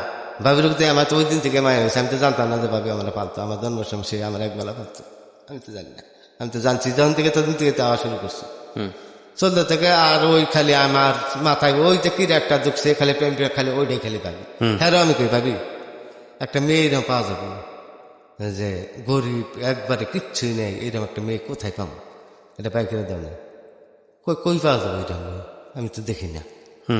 আমি তো আরো অন্য অন্য যে গরিব পরিবার আছে এদেরকে বলি, তো ওরা কিছু কিছু মহিলারা আমার কয় যে আমার বাবার বাড়ি আছে এরকম, আমার এলাকায় আছে, চলেন যাই। আজ বিয়েটি হয় না অনেক এই গরিব বাড়ি তাদের বিয়ে হয়েছে, তাকেও বলি, তারা কয় হ্যাঁ আমার তো দেশ আছে এরকম, চলো যাই। পরে হঠাৎ করে আমি একদিন যাই সে বেরিয়েছে, তো আমি গেলাম। তো যে মেয়ে সে দেখাইলো, মেয়ে দেখালে মেয়ের সবই আছে, বাড়ি আছে, ঘর আছে। আমি বললাম না এটা মেয়ে চলবো না আমার, একদমই তিনি আমার মতো একবারই নিঃস্ব। আমার যে আমি যে ভাই ছোট থেকে এই পরিবারে সচ্ছল পরিবারে একটা কামলার মতো বেরিয়েছি, আর এমন একটা মেয়ে লাগবে যে তার কিচ্ছুই নেই, শুধু তিন তারে নিয়ে জীবন সুন্দর করে শুরু করবো দুজন একবারে শূন্য থেকে, এটা হইলে আমার পরিকল্পনা। এই মেয়ে আমার চলবো না, তা আমি এখান থেকে ফেরত আসলাম। তো ওই ভাবি রে, ওই যে ভাবি মিন্টুর বউ, এই যে আমার বাড়ির পিছিয়ে যে কাজ করে খায়, প্রতিদিনই তার বাচ্চা পাহারা দিই, তার কাছে আইসা বললাম যে ভাবি গেছিলাম আজকে, কিন্তু মেয়ে তো আমার ভালো লাগে না, তুমি দেখো না তোমার আত্মীয় স্বজনের ভিতরে কেউ আসেনি, কই না এটা মেয়ে কই পাবো, আর তোমার চিনি তোমার আমি চিনি, এই গ্রামের মেসে জানি যে কিরম জিদি তুমি জীবন অন্যায় করো না, অপরাধ করো না, তাইলে সারাটা জীবন করি মেয়ের সাথে মিশতেছো, পরিবারের পাশে দাঁড়াচ্ছে, যে আমি তুমি সারা দুনিয়া অন্ধকার, এই যে কাজ করি নিশ্চিন্তে বাচ্চাগুলো তুমি বহর দিতেছো প্রতিদিন, এই দিন কি করে শোধ করবো, দুনিয়াতে বিনা পয়সা এইটা কামলা কই পাওয়া যায়, তোমার কারা চিনবো, কেউ চিনবো না, এটা মানে কই পাবো তুমি। তো এইভাবে চলতে থাকি, ওই তার বাচ্চা রাত 12টা পর্যন্ত 10টা পর্যন্ত এইভাবে পড়া দিই, আবার চলে আসি বাড়িতে কাজ করি। কিন্তু আমি একদিন হঠাৎ করে সিনেমা দেখতে গেছি, তো ভাবিরে বলছি ভাবি কালকে একটা তুমি সকাল সকাল আসো, কালকে একটা আমি যাইতে পারবো না, আমি অমুক জায়গায় একটা সিনেমা এসে সিডি ভরা। তো সিনেমা দেখতে গেছি, সিনেমা দেখে আসছি, আইসা রাত্রে ঘুমাই গেছি, আর রাত্রে বাড়িতে আসতে পারিনি। আচ্ছা। তো সকালে ঘুমের থেকে উঠে নিয়ে মায় কয়ে দিছি যে রাত্রে মা সারা রাত কইছিল এখন যে পিটাবে মারবে, লাঠি জ্বালিয়ে দিছে। তো গরম তো ঘুমের মধ্যে আমার তো বাড়ি ইচ্ছা মতো বাড়ি করছে। তো ঘুমের থেকে উঠে তো আমি তার বাড়িতে কতগুলা দিছি, এর মধ্যে উঠতে হাত দিয়ে ফুসকা দৌড়ে পরে পালাই গেছি। গেছি নানির বাড়ি, কই যাবো ওই দিন আর কোনো জায়গা নেই, নানির বাড়ি গেছি করলাম ভাই মা, যে মার সাথে শত্রুতে তারই মার কাছে গেছি। গেলে পরে নানি কয় যে শোনো না না, তুমি তো মার সাথে জমি নিয়ে ছোট থেকে গন্ডগোল বাজাইছো, তুমি গন্ডগোলটা কেন বাজাইছো? না না, তোমার মা যদি জমিটা নেয় তোমরা এতে পাবো। আচ্ছা। তুমি জমি নেই কেন গন্ডগোলটা বাজাইছো? আমি বললাম তাহলে আমার বাবার নামে থাকলে তো আমরাই পাইতাম, আবার তো স্বেচ্ছাই জমিগুলো দিতেছে না, জমির কথা জান করে আবার মুখটা নীল হয়ে যায়, কারণ জমিটা দিতে অনেক কষ্ট, তারপরে হয় বাধ্য হয়ে দিতে, বাধ্য হয়ে দিতে। তার মধ্যে মা যাই হোক কিছুদিনের মধ্যে আমার ওটা মিটমাট হয়ে যায়। তখন মা দেখেন পরিকল্পনা করতেছে বড় বোনটা আমার বিয়ে দিবে, এটা এটা এটা কথা তো কয় না, বড় হয়ে গেছে, এটা ব্যক্তি ব্যয় করে নেবে, আব্বার সাথে পরামর্শ করে এমনি বিয়ে আসতে থাকে। বিয়ে আসে, শিক্ষিত দুইটা বিয়ে আসে, আর একটা গৃহস্থ আসে, জমিওয়ালা, অনেক জমিওয়ালা একটা বিয়ে আসে। মা জমিওয়ালাটা সাপোর্ট করে, কিন্তু ছেলেটা মূর্খ, কিন্তু সম্পত্তি আছে অনেক, মার বরাবর সম্পত্তির প্রতি লোভ ছিল। শিক্ষিত ছেলে দিয়ে আমি পানি খামো, এখন জমির দরকার আমার, মোটা ভাত ভাতের জন্য অভাব না হয়, এরকম জায়গায় বিয়ে দেবে। তো একবার যায় আমার যে গেল যে তুই কি করছিস, আমি বলে আমি কি বুঝি, আমি পোলাই মানুষ আমি কি বুঝি, আপনারা দেখেন দেখে এই ছেলেটার অনেক সম্পত্তি আছে, বাবার ভাগ করলো 12-14 বিঘা করে পাবো, পুকুর পাবো, তাহলে এর বাচ্চারা পাবো, আমরা যারা ভালো মনে করেন তাই করেন। তাই দেখেন আমার বড় বোনটা বিয়ে হয়ে যায়। যাই হোক, তার কিছুদিন পরে আমার যে ছোট বোনটা, যেটা সবচেয়ে খারাপ আচরণ আমার সাথে করে, প্রতিনিয়ত কামলা ছাড়া ডাকে না, বাড়িতে গেলে খাইতে গেলে যে কামলা এসে খাবার দেন, ওই বুন্ডার প্রস্তাব আসে, কিন্তু এই বুন্ডারে মা সবচেয়ে বেশি ভালোবাসে, সে মার মতো ওইরকম আচরণ তার। এই বুন্ডারে বিয়ে আসতে শুরু করে, যে বিয়ে আসতে শুরু করে ভালো জায়গা থেকে একটা বিয়ে আসে, তো মা এটা সাপোর্ট করে, কয় যে বিয়ে এটা দিয়ে দিবে না, আবার প্রথম কয় যে না এরা ছাড়া তার বাস শোনে ই করবো, আর ঘর জামাই আনি, এই মেয়ে আমি কখনো বাইরে দিব না, ওটা ছাড়া বা চাহ না। তা আমি তোমার মার সাথে কথা বললাম যে মা এটা কি কর, মেয়ে বিয়েতে মেসে বাসে আর আপনি ট্রেনে করে আনবেন। তো ছেলের প্রস্তাব দিচ্ছে, কালে ছেলে কেন হ্যাঁ আমার বাবার ভিড়া নেই, বাড়ি নেই, আমি কেন যাবো, যাবো না, বিয়ে দিলে দিব, তারা না দিলে না দেবো, কিন্তু ঘর জামাই যাবো না, আমার সব বাপের সরস্বতী আছে না। তো এক পর্যায়ে মারে সবাই রাজি করায়, তো বিয়ে হয়ে যায় ছোট্টারও। যেদিন আমার ছোট বোনটা উঠাই দেয় তখনই মা জ্ঞান হারায়। এই জ্ঞান আর আসে না, পানি দিয়ে ওঠে না, পানি দিয়ে ফিরে টানে। যখন সুস্থ হয় তখনই কয় যে হ্যাঁ আনো, নইলে কিন্তু আমি বেরো আরে সারা বাঁচবো না, আমার আচ্ছা। সারা বাঁচবো না। কিন্তু কি কয় সবাই বোঝায় যে মেয়ে বিয়েতে মানুষের বাঁচা, আপনি মরবেন, এটা কিরকম কথা? মেয়ে বিয়ে দেওয়া সবাই, মেয়ে বিয়েতে মানুষের বাইসা যায়, আপনি মরবেন কে? কয় না, ওটা সারা বাঁচবো না। যেদিন উঠে দিয়েছে সেদিন থেকে এই অবস্থা। পরের দিন সকালে এত রাত্রে কোনো ডাক্তার পাই, ভোরে আব্বা ডাক্তারের ব্যবস্থায় ডাক্তার এসে চিকিৎসা করছে, সারাদিন এক অবস্থায় কান্দাকাটি রয়েছে, আর মাঝে মাঝে অজ্ঞান হয়ে গেল। তো হুড়মার করে গেল, আমারও পাঠাইলো, আব্বাও গেলো, যাই বুন্ডারি নিয়ে এলাম, আইলা বুন্ডারি দেখে সুস্থ হয়ে গেল। এইভাবে তাদের 3 মাসে হয়তো 3-4 বার পাঠানো হয় শ্বশুর বাড়িতে, 3-4 বার একই কেস হয়, মার মরে যায়, মা পাচ্ছে না। তখন এক কথায় বোনের প্রস্তাব দেয় যে তুই আমার চাস না, তোর স্বামী চাস, যদি আমার চাস তাহলে আমার কথা শোন, তোর পরের বাড়ি দেবো না, তোর ছাড়া আমি বাঁচবো না, তোর সম্পত্তির অর্ধেক লিখে দেবো আমি, যেমনি তোর জন্য সম্পত্তি আমি নিচ্ছি, নিমু অর্ধেক লিখে দেবো তোরে, তুই আমার কথা শোন, আর অর্ধেক করা পাবো, সবাই পাবো, কিন্তু অর্ধেকই তোরে দেবো, কিন্তু তুই আমার কথা শুন, স্বামীর করে করা চলবে না, তুই তোর বিয়ে দেবো না তুই। পরে ওই বোনের আমি তখন কথা বললাম, জীবনে কোনদিন কথা কই না, তারপরে কথা বললাম, দেখ চিন্তা ভাবনা করিস, কিন্তু স্বামী কিন্তু কেউ ছাড়ে না, দুনিয়ার সবকিছু ছাড়ে। আর তোর কিন্তু এই ছেলেটা হ্যাঁ আমার বোনের জন্য পাগল ছিল, প্রতিনিয়ত সে আসতো, ফেরত যাইতো, প্রতিনিয়ত সে আসতো, তার ফেরত দিত, অপমান করে দিত আমার মা, তুমি আইসো না, হ্যাঁ তার ফলাতেসকা। তা আমি কইতাম, দেখ মা কিন্তু জীবন বেড়া থাকবে না, তুই কিন্তু একদিন পস্তাবি, মার কথা শুনিস না, স্বামীর কথা শোন, মানে হ্যাঁ যা তোর জন্য তুই এমনও সময় হবো তুই যারা চাবি হ্যাঁ তোরা চাবা না, এই কিন্তু তোরা চাইতেছে, তুই কিন্তু তারা চাইতেছ না, কিন্তু হ্যাঁ মার প্রতি দরদ একটু বেশি, হ্যাঁ প্রতি মার কয় না, মা মরে দেবো, তাহলে কি হবো, মার কথাই শুনবো।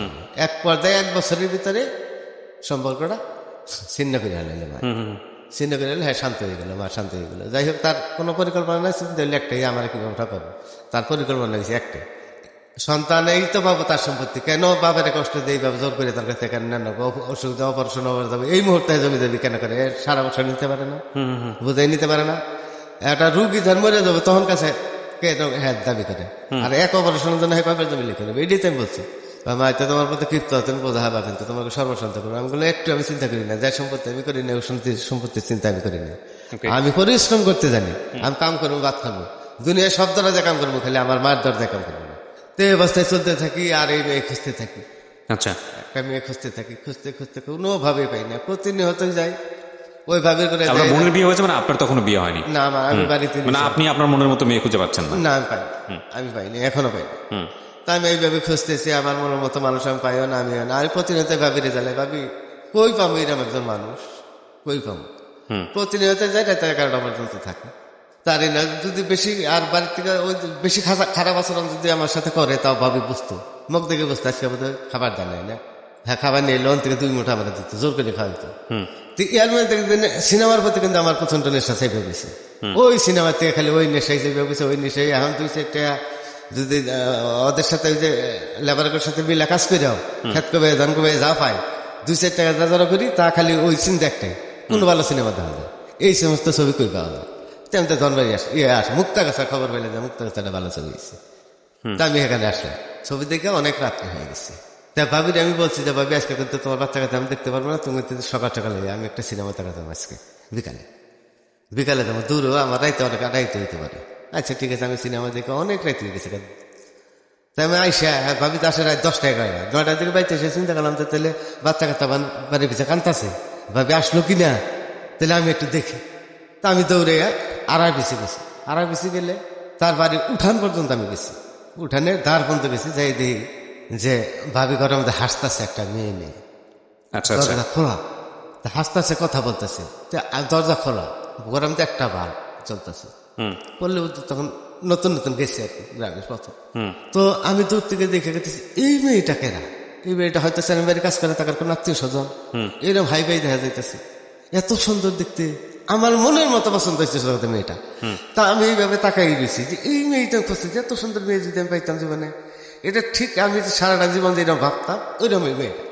তো আমি যে দাঁড়াই দেখতেছি উঠানের কানির দাঁড়াইয়া, হ্যাঁ দেখতে আছি। তো ভাবি আর এটা ফলা কেনা, ভাবি অনেক সময় পরে বাইরেছে, বাইরে দরজা এসে যা লুঙ্গি দেখা গেছে আমার এই পর্যন্ত, এই জন্য রাধার লুঙ্গিটা খারাপ হয়েছে, আল্লাহ ভাবি আমি আইসি, এই কথা কইছি, তুমি কখন এসে, আমি বলি যে আইসি 15 মিনিট আগে দিলা, তুমি আইসো কিনা, আমি টেনশনে দৌড়ে বাইর থেকে আইসি, আইয়া তো দেরি করার মধ্যে মেহমান একজন, এই জন্য আমি দাঁড়িয়ে দিয়েছি। কয় ঘরে আসো। তা আমি ঘরে গেলে মেয়েটা বাইরে চলে গেল, চইলা পিছনে দিয়ে গেল, পিছনে আরেকটা বাড়ি গেছে গরিব বাড়ি, এই বাড়ি তুলে খালি কইলে যে বুঝে আমি শুইলাম গা, এই কথা কইল। তা আমার কইলো যা যা তুমি আজকে যাও গা, আজকে তো আমি আজকে সকাল সকাল এই করছি, তাহলে আজকে তোমার কষ্ট কেন, আজকে তোমার হবে। আমি দূর মুক্তা কাছে দিয়ে কত টেনশন নিয়েছি, তুমি আবার কইটা পোলার কান্দাকাটি করে কিনে টেনশনে দৌড়িয়েছি। তা আমি বাড়িতে শুইছি, শোয়ার পর আমার মনে হয়েছে উদ্দেশ্য না, বুঝি শুই গা, এটা কিরকম কথা। আমি তো বাসি চারমের বাড়ি করে আত্মীয় কোনো বাচ্চা কাচ্চা দেখ পারেছি, সাথে আইছি, যেহেতু আমি একবার চিনি না আত্মীয় স্বজন। এত সুন্দর দেখতে, পাঞ্জাবি পরা, এই পর্যন্ত চুল বফ করা চুল, এই মেয়েটাকে আবার বুঝি শুই গিয়ে এটা কিরকম কথা বলল, এই ঘরে আমার আবার লাগে না, এটা কিরকম কি কথাটা বললো। আমি রাত্রে উঠে আবার গেছি, যাই দেবো আমি শুয়ে বসছি, তুই শুয়ে বসছি, আমি দাঁড়িয়ে গেছি যে শালা আর এত বছর ধরে খুঁজে একটা মেয়ে পেলাম, এইরকম মেয়েটা আমার দরকার। মানে হ্যাঁ ভাবতে ভাবতে কখন ফজর নামাজ আজান দিছে, আমি সুবারের কাছে এলান্দে দাঁড়িয়ে দিয়েছি। তো ফজর নামাজের সময় সে পাই দিছে, ওয়াশরুমে যাবো, একটু করে কাজের জন্য প্রস্তুতি নেবো, দরজা খুললেই তো বাতিটা বাইরে চলে গেছে, ঘরের মধ্যে বাতিটা বাইরে চলে গেছে, এই আমার এই পর্যন্ত দেখা যাইতেছে।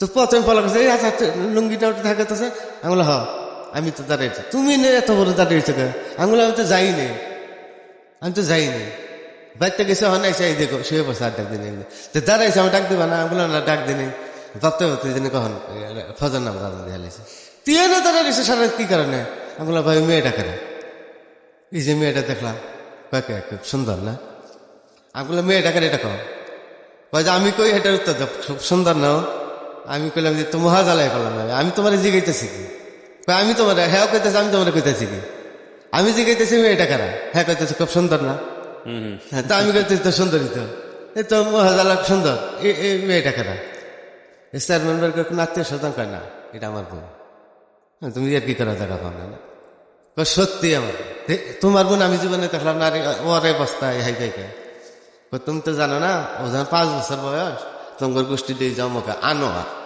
তা আনোয়ারে ওরে দেখে নিছিল টাঙ্গাইল বাসায় থাকে চাকরি করে, আমার মারে বললো জ্বর মেয়ে আপনার মেয়েটা আমার দিন, আচ্ছা, ওই বাসায় কাজ করো? হ্যাঁ আমি ওটা লেখাপড়া করাবো আর বিয়েও দিয়ে দিই, একবারে চুক্তিতে নিলাম, এখন বড় হয়েছে কোনো একটা সুতে দিয়ে কালকে এনে থেকে গেছে যে বিয়ে ঠিক করা তোমরা, আর এত বছরের মধ্যে সে আর আসে নাই, তুমি চিনো না আমি চিনি না, আমি এত বছরের মধ্যে নিয়ে গেছি, আচ্ছা, একবার আচ্ছা। বড় হয়েছে, আচ্ছা, কোন একটা দৌড় দিয়ে গেছে, আমি তো খুশি হয়ে মহাপাগল হয়ে গেছি, হ্যাঁ হ্যাঁ পাইছি আর গুঞ্জন আর পেয়ে গেছি পাইছে, তা আমি চলে গেলাম বাড়িতে, খুশি আর আমার সীমানে, এত বছর পরে পাইছি, তা আমাদের এই দরিদ্র একটু চাই আমি, তখন খালি ভাবি আমি পরের দিন যেখানে ভাবি এক কাজ করা, আমার তার নিয়মিত হান্না বানা, তোর বোন যেহেতু আছে এটা তোমার বোনই মনে করবা, কিন্তু ও জানি পরের বাড়িতে কাজ করতে না যা, যেহেতু ইবেলা তো অনেক সুন্দর, তো ঠিক করতে গেছে, আর তো বাইরে যাই যাও না, কাজ আমি করবো, বাড়িতে থাকবো, তোমার এখানে একটু পরিশ্রম কম করে লাগবো, এত সকাল সকাল আহার লাগবো না, দিনে 2-1 বার আইসো, ওই থাকবো,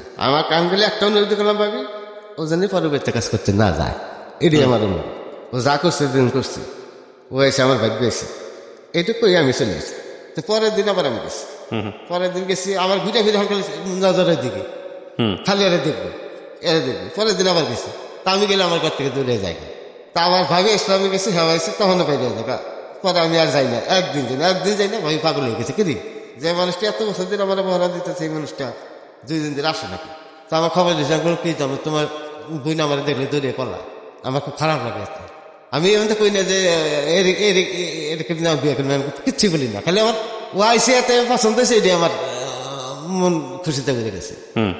তো পরের দিন আমি গেছি, মনটা আমার খুবই খারাপ, এইরকম করে জায়গা, পরে রাত্রে আমার জীবনের সমস্ত ঘটনাটাই সে তার বোনের কাছে বলছে, আচ্ছা, যে ওর সাপোর্ট নিয়ে আমি আসতে পাইছি আছি, এতগুলো পড়লাহান নেই, এতগুলো বাচ্চা, এই বাড়ি এই ঘর, 7 দিন 24 ঘন্টা কাম বাদে এই বাড়ি আমারই পাহারা দেয় এই লোকটা, আর সারা দিন তুই এর দিকে বলাস কেন, দুনিয়ার সব মানুষদের ক্ষতি হবে, এর কোনো ক্ষতি হবে না, তুই এর কোনোদিন ধরে না, কিন্তু অনেক কষ্ট হয়েছে, যাকে বুঝাই কইছে এ দুনিয়া উল্টাগুলো বিশ্বাস করবো না, যে তোর ওর দ্বারা কোনো ক্ষতি হবে আমার পরিবারে, তুই এটা নিশ্চিত থাক, তাই তখন থেকে আর যায় না, তখন থেকে আর যায় না, এই বছর থেকে 3 মাস এইভাবে দেয়, তারা কোনোভাবে আমি বলতে পারি না, মন আমার ক্রমশই খারাপ থাকে, ক্রমশই খাতে প্রতিদিনই খারাপ থাকে, কিন্তু আমি যার জন্য মরতেছি এটা আর আমি তার বুঝাইতে পারতেছি না, বলতে পারতেছি না, কেমনে বলবো কথাটা, কেমনে শুরু করবো, কেমনে বলবো, তো এই অবস্থার মধ্যে রয়েছি, তো ভাবি প্রতিদিন এই দেখি তোমার মন আরো বেশি খারাপ হইতেছে, বাড়িতে কি বেশি নির্যাতন করতেছে নেই?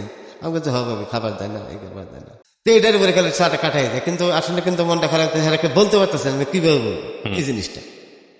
ইয়ার ভিতরে একদিন বিকালে মাইক মারতেছে, আমার গ্রামে একটা অনুষ্ঠান হবে, তখনকার গ্রামে একটা গান হবে। তো প্রথম গান আমি কিন্তু বললাম যে কি জমে একটা কথা, বলে অমুক জায়গায় হবে, তো একটা অনুষ্ঠান হবে। কি অনুষ্ঠান হবে? কয়েকটা গান হবে, বেহুলা গান, বেহুলা গান, নাচারি, মানে যে বহিলা লক্ষিন্দরের যেরকম একটা গান, ওইরকম একটা গান, পালা গান হবে গ্রামে, অমুক জায়গায় হবে। তা আমি ভাবি রেখে ভাবি, কোনোদিন তো গ্রাম কোনো অনুষ্ঠানে মাইক মারতেছে, অবশ্যই অনুষ্ঠানে যাবা। তুমি কয় যাম মানে আগে গেছি হিনু, যেন কাজ করি আগে গেছি, যে আজকে সন্ধ্যা পরে কাজ করবো না, আজকে অনুষ্ঠান দেখুন। তো যাই হোক, মানুষ মানে সন্ধ্যার আগেই মানুষ গ্রামে, 10 গ্রামের মানুষ বেরিয়ে গেছে।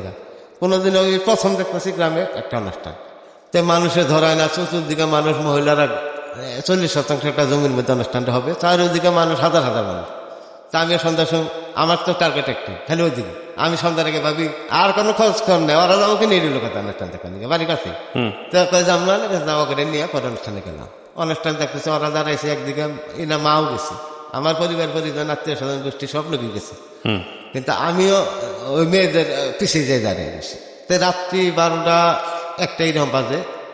এই টাইমে এই মেয়েটা, এই ভাবি যে বোনটার নাম হচ্ছে ডালিয়া, এই ডালিয়া হঠাৎ করে তার বোনরে বলতেছে, বুঝছি আমি বাড়িতে যাবো, আচ্ছা, বাড়িতে যাবো, আমার নিয়ে যাবো এখন এই সময়, হয়তো আশ্রমটার সময় যাবো, এই জন্য কোনো কিছু আর বলে না।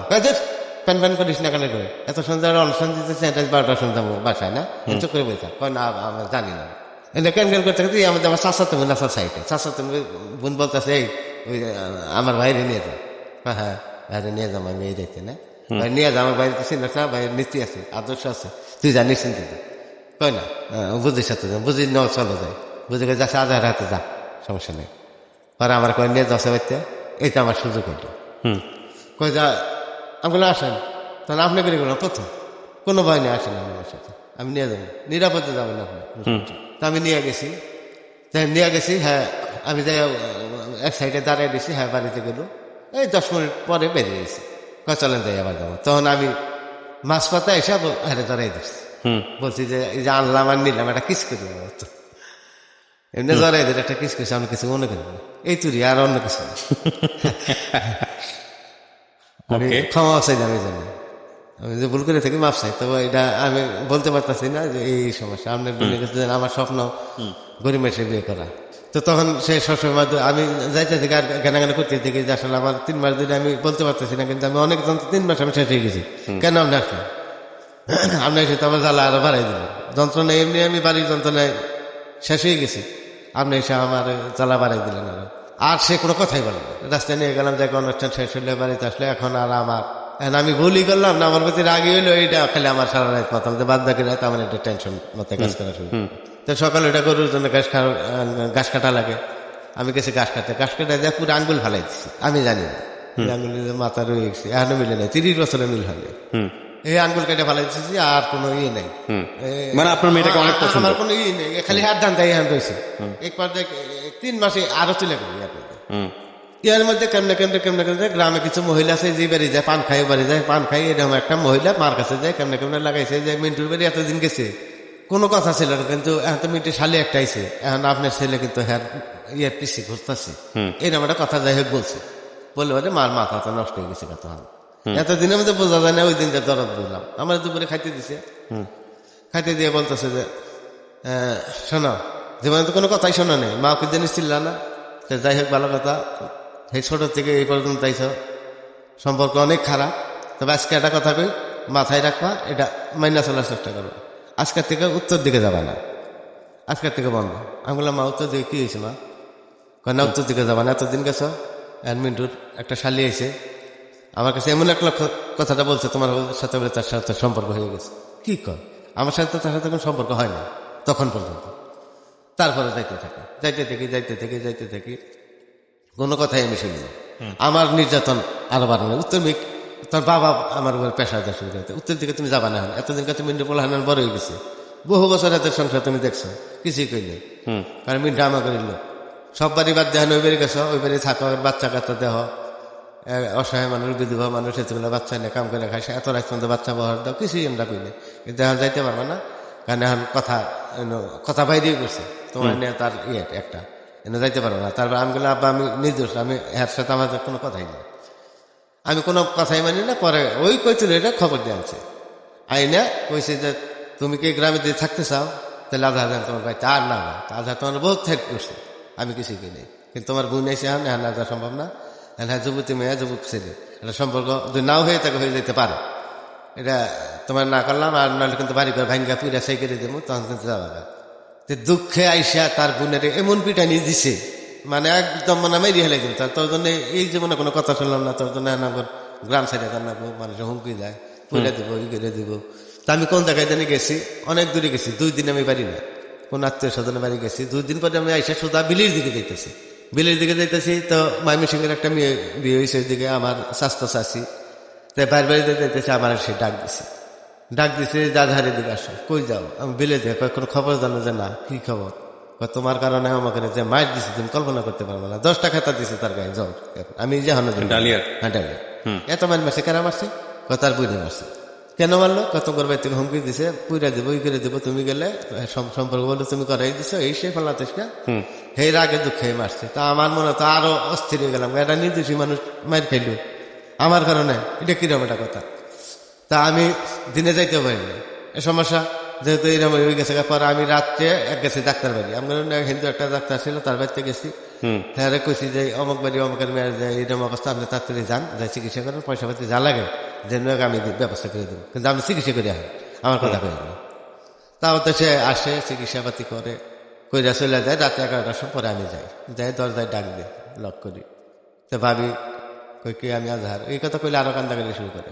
তুমি ভাই জীবন অনেক কিছু করছো, 1000 বার জন্মিলে বা 70 আমরা, তো এখন অনেক কিছু করছো, আর করার লাগবে না। এখন ভাই তুমি আর আইসো না, যত কষ্ট হোক তুমি আইলে যাহানি কষ্ট, তুমি যদি না তোমার যে না করতে চাইছে, আমার তো কতটা কষ্ট হইতেছে এটা আমি জানি, তারপরে তোমার না করি, তুমি আর আইসো না। বহুত করছো, এখন অপবাদ আমার জীবন ভরে গেছে, গরিব মানুষ আমার ইজ্জত নেই বেঁচে আছে, এটাতে আর থাকবো না। আজকে আমার যে অপমান করছে, তুমি আর আইসো না, আমি আর যাই না। তা আমি ওই সবার কাছে দাঁড়িয়ে রয়েছি, এই ফজর নামাজের সময় 2 বোন উঠছে, উঠা দেখে দরজা খুঁজছে যে আমি দাঁড়িয়ে গেছি।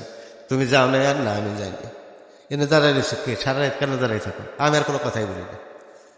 পরে আইলো, কাছে এলো, ভাবি কাছে বললো যে আমি কোনো কথাই না বললে সোজা সরাসরি বাড়িতে এসে বসছি। আবার পরের দিন রাইতে 11টার সময় গেছি, যে দাঁড়িয়ে রয়েছে। হ্যাঁ রাত্রে বাইরে উঠছে, এই দেখে আমি সবার কাছে দাঁড়িয়ে দিচ্ছি, কোনো কথা বললে, খালি কইলো যে তুমি যাই সবা, এনে কেন দাঁড়াই দিছে। এইভাবে 15 রাত একভাবে প্রতি রাত এনে দাঁড়াই থেকে 11টার সময় দাঁড়াই, একদম ফজর নামাজের সময় আজানের সময় ওরা যেন দেখে, আবার ঘুম থেকে উঠে যেন দেখে যে ফজর নামাজের সময় উঠে, উঠে দেখে যে যাবো, এনে দাঁড়িয়ে দিছে। ওরা দেখলে আমি চলে যাই, আর কোনো কথাই বলি না। 16 রাতের দিন সে মাঝ রাইতে উঠাইছি পাবি, আইসা কইতেছে তুমি আরে একটা কথা কই, তুমি করে বিয়ে করবা? আমি বলো হ বিয়ে করবো। আরেকবার বলো তুমি করে বিয়ে করবা? আমি বলো হ্যাঁ ভাবি করবো। বিয়ে যদি করো করবো। আরেকবার বলো আমি শুনি, তুমি করে বিয়ে করো? হ্যাঁ আমি অনেক বিয়ে করবো, যদি ভাই সাথে আমি যদি বিয়ে করি অনেক করবো, আর দুনিয়ার নয় বিয়ে জীবনে করবো। ঠিক আছে আমি তোমার বিশ্বাস ছোট থেকে করি, এখনো করলাম। গেছে যাই বোনে ডাক দিছে, বোনে ডাক দিছে ওর সাথে কথা আমি পাড়ে দিলাম, যা হয় হবে ওর সাথে তুমি। তো তখন সে উঠে আসে, হ্যাঁ ওই একই কথা বলে, দুঃসময় ফেলাই যাবা না তো, ঠিক একটা কথাই বলে। তখনই হ্যাঁ আমার জড়াই ধরে, এই তো দিন থেকে সম্পর্ক শুরু হইলো। এই তো ফাঁস হয়ে গেল, এলাকা হইদ্যা গ্রাম হইদ্যা আমাকে তোমাকে সম্পর্ক। আমি আর অস্বীকার তখন করিনি, আমি যে আমার কত নির্যাতন বাইতে না, এই মনোমাইট দেয় একদিন সমাজের লোকের সবটি মিলা, চাচারা ভাই মিলা, চাচাতা ভাইরে মিলা অনেক মাইনা মানে মারে। আমি এক কথায় তোর কয় তোর ওষুধ খাওয়াইছি, তোর যে কি করছে তুই কি নিয়ে কসম কসম করছে দেখি। আমি বলে কোনো কিছু নিয়ে কসম করিনি, মুখ দা কইছি বিয়া করবো, 40 হাত মাটির নিচ দিয়ে গেল কইছি বিয়া করবো, আর আর জীবনে সামনে ত্যায্যপুত্র করবো। আজকে তো কাকা টাঙ্গাইল গেছে, আমার বড় শাশুড় ভাই, আমরা যাক 1000 বার ত্যায্যপুত্র করলো, আমার এক কথা নয়। আমি তো এবারে কাম করে খাই, পরের বাড়ি কাম করে খাই। আমি তো বিয়া করবো এই যে চলে যাবো, আমার জীবনে আর আসবো না। আর আমি ছোটতে কাম করে অভ্যাস হয়েছি, আমি পরিশ্রম করতে পারি, আমি দুনিয়ার সব দরজায় কাম করবো, এই দরজায় কাম করবো না। তো এইভাবে সম্পর্ক 3টা বছর প্রতি রাত্রেই যাই আমি, আর এরে নিয়ে সারা গ্রাম ঘুরতে ঘুরে বেড়াই। বৃষ্টি আসলে তো কোনো ব্যথা নেই, আষাঢ় বৃষ্টি তো সারা রাত্রে সারা গ্রাম ঘুরতে দুজনে ঘুরে বেড়াইতাম, নাচতাম, খাইতাম, বাড়াবাড়ি করতাম, উড়াউড়ি করতাম। এইভাবে চলতে থাকলো, আনন্দের কোনো শেষ নেই। বাড়িতে নিয়ে শিউনি নিয়ে যাই, এই বাড়ি নিয়ে মানে গভীর রাইতে কোনো কথা নেই, বৃষ্টির নামলে তো আরো কথা নেই, যেন আর কেউ বাইরে নেই, এত স্বাধীন। যখন বৃষ্টি নামছে সেই দিন মনে হয়েছে যে দুনিয়ার সবচেয়ে আমার সে সুখের কোনে, কোনো লোক বাইরে নেই, শুধু মজা আর মজা দুইজনে। সময় কোনতে পারে যেত তেরো হইতে না, খালি দেখতে খালি ফজর নাম যা জানবে খুদে মাইকে যাই একটা কালাম টালাম করে তখন হ্যাঁ যাচ্ছে জানো হয়ে গেল, তখন দুইজনে ভাগ হয়ে যেতাম। এইভাবে চলতে থাকলো, চলতে চলতে চলতে চলতে। খালি আমি একটা কথা কইছিলাম যে তুমি আমার সেই দিন কবা যেদিন দেখবা যে আজকে ফাঁসি দেওয়া পর্যায়ে গেছে, আজকে কলঙ্কে ভইরা গেছে, আজকে ফাঁসি দেওয়া ছাড়া আর কোনো উপায় নেই, ওই দিন বলবা। আর তার আগে যত নির্যাতন তোমারে করুক আর যত নির্যাতন আমারে করুক আমরা সহ্য করে দেবো, কিন্তু তুমি নারী, আমার সে অপবাদ, তোমার কলঙ্ক তোমার বেশি। তো এইভাবে চলতে থাকলো। তাদের ভাবি গেলে ঠিক আছে সব মানলাম, দিনে এসো না রাইতে এসো, রাইতে এ দেখা গেলে যাওয়ার সাথে, কিন্তু দিনে এসো না। তা দিনে ওরা না দেখলে আমি বাঁচি না। এখন আমি ওরা রাত্রে করলাম তাহলে এই কাজ করে তুমি তোমার নিয়ে ছবি তুলি। দিনে তো দেখার লাগে, দিনে আমি কিভাবে দেবো তোমার একটা ছবি হলে তুই দিনে দেখতে পারি।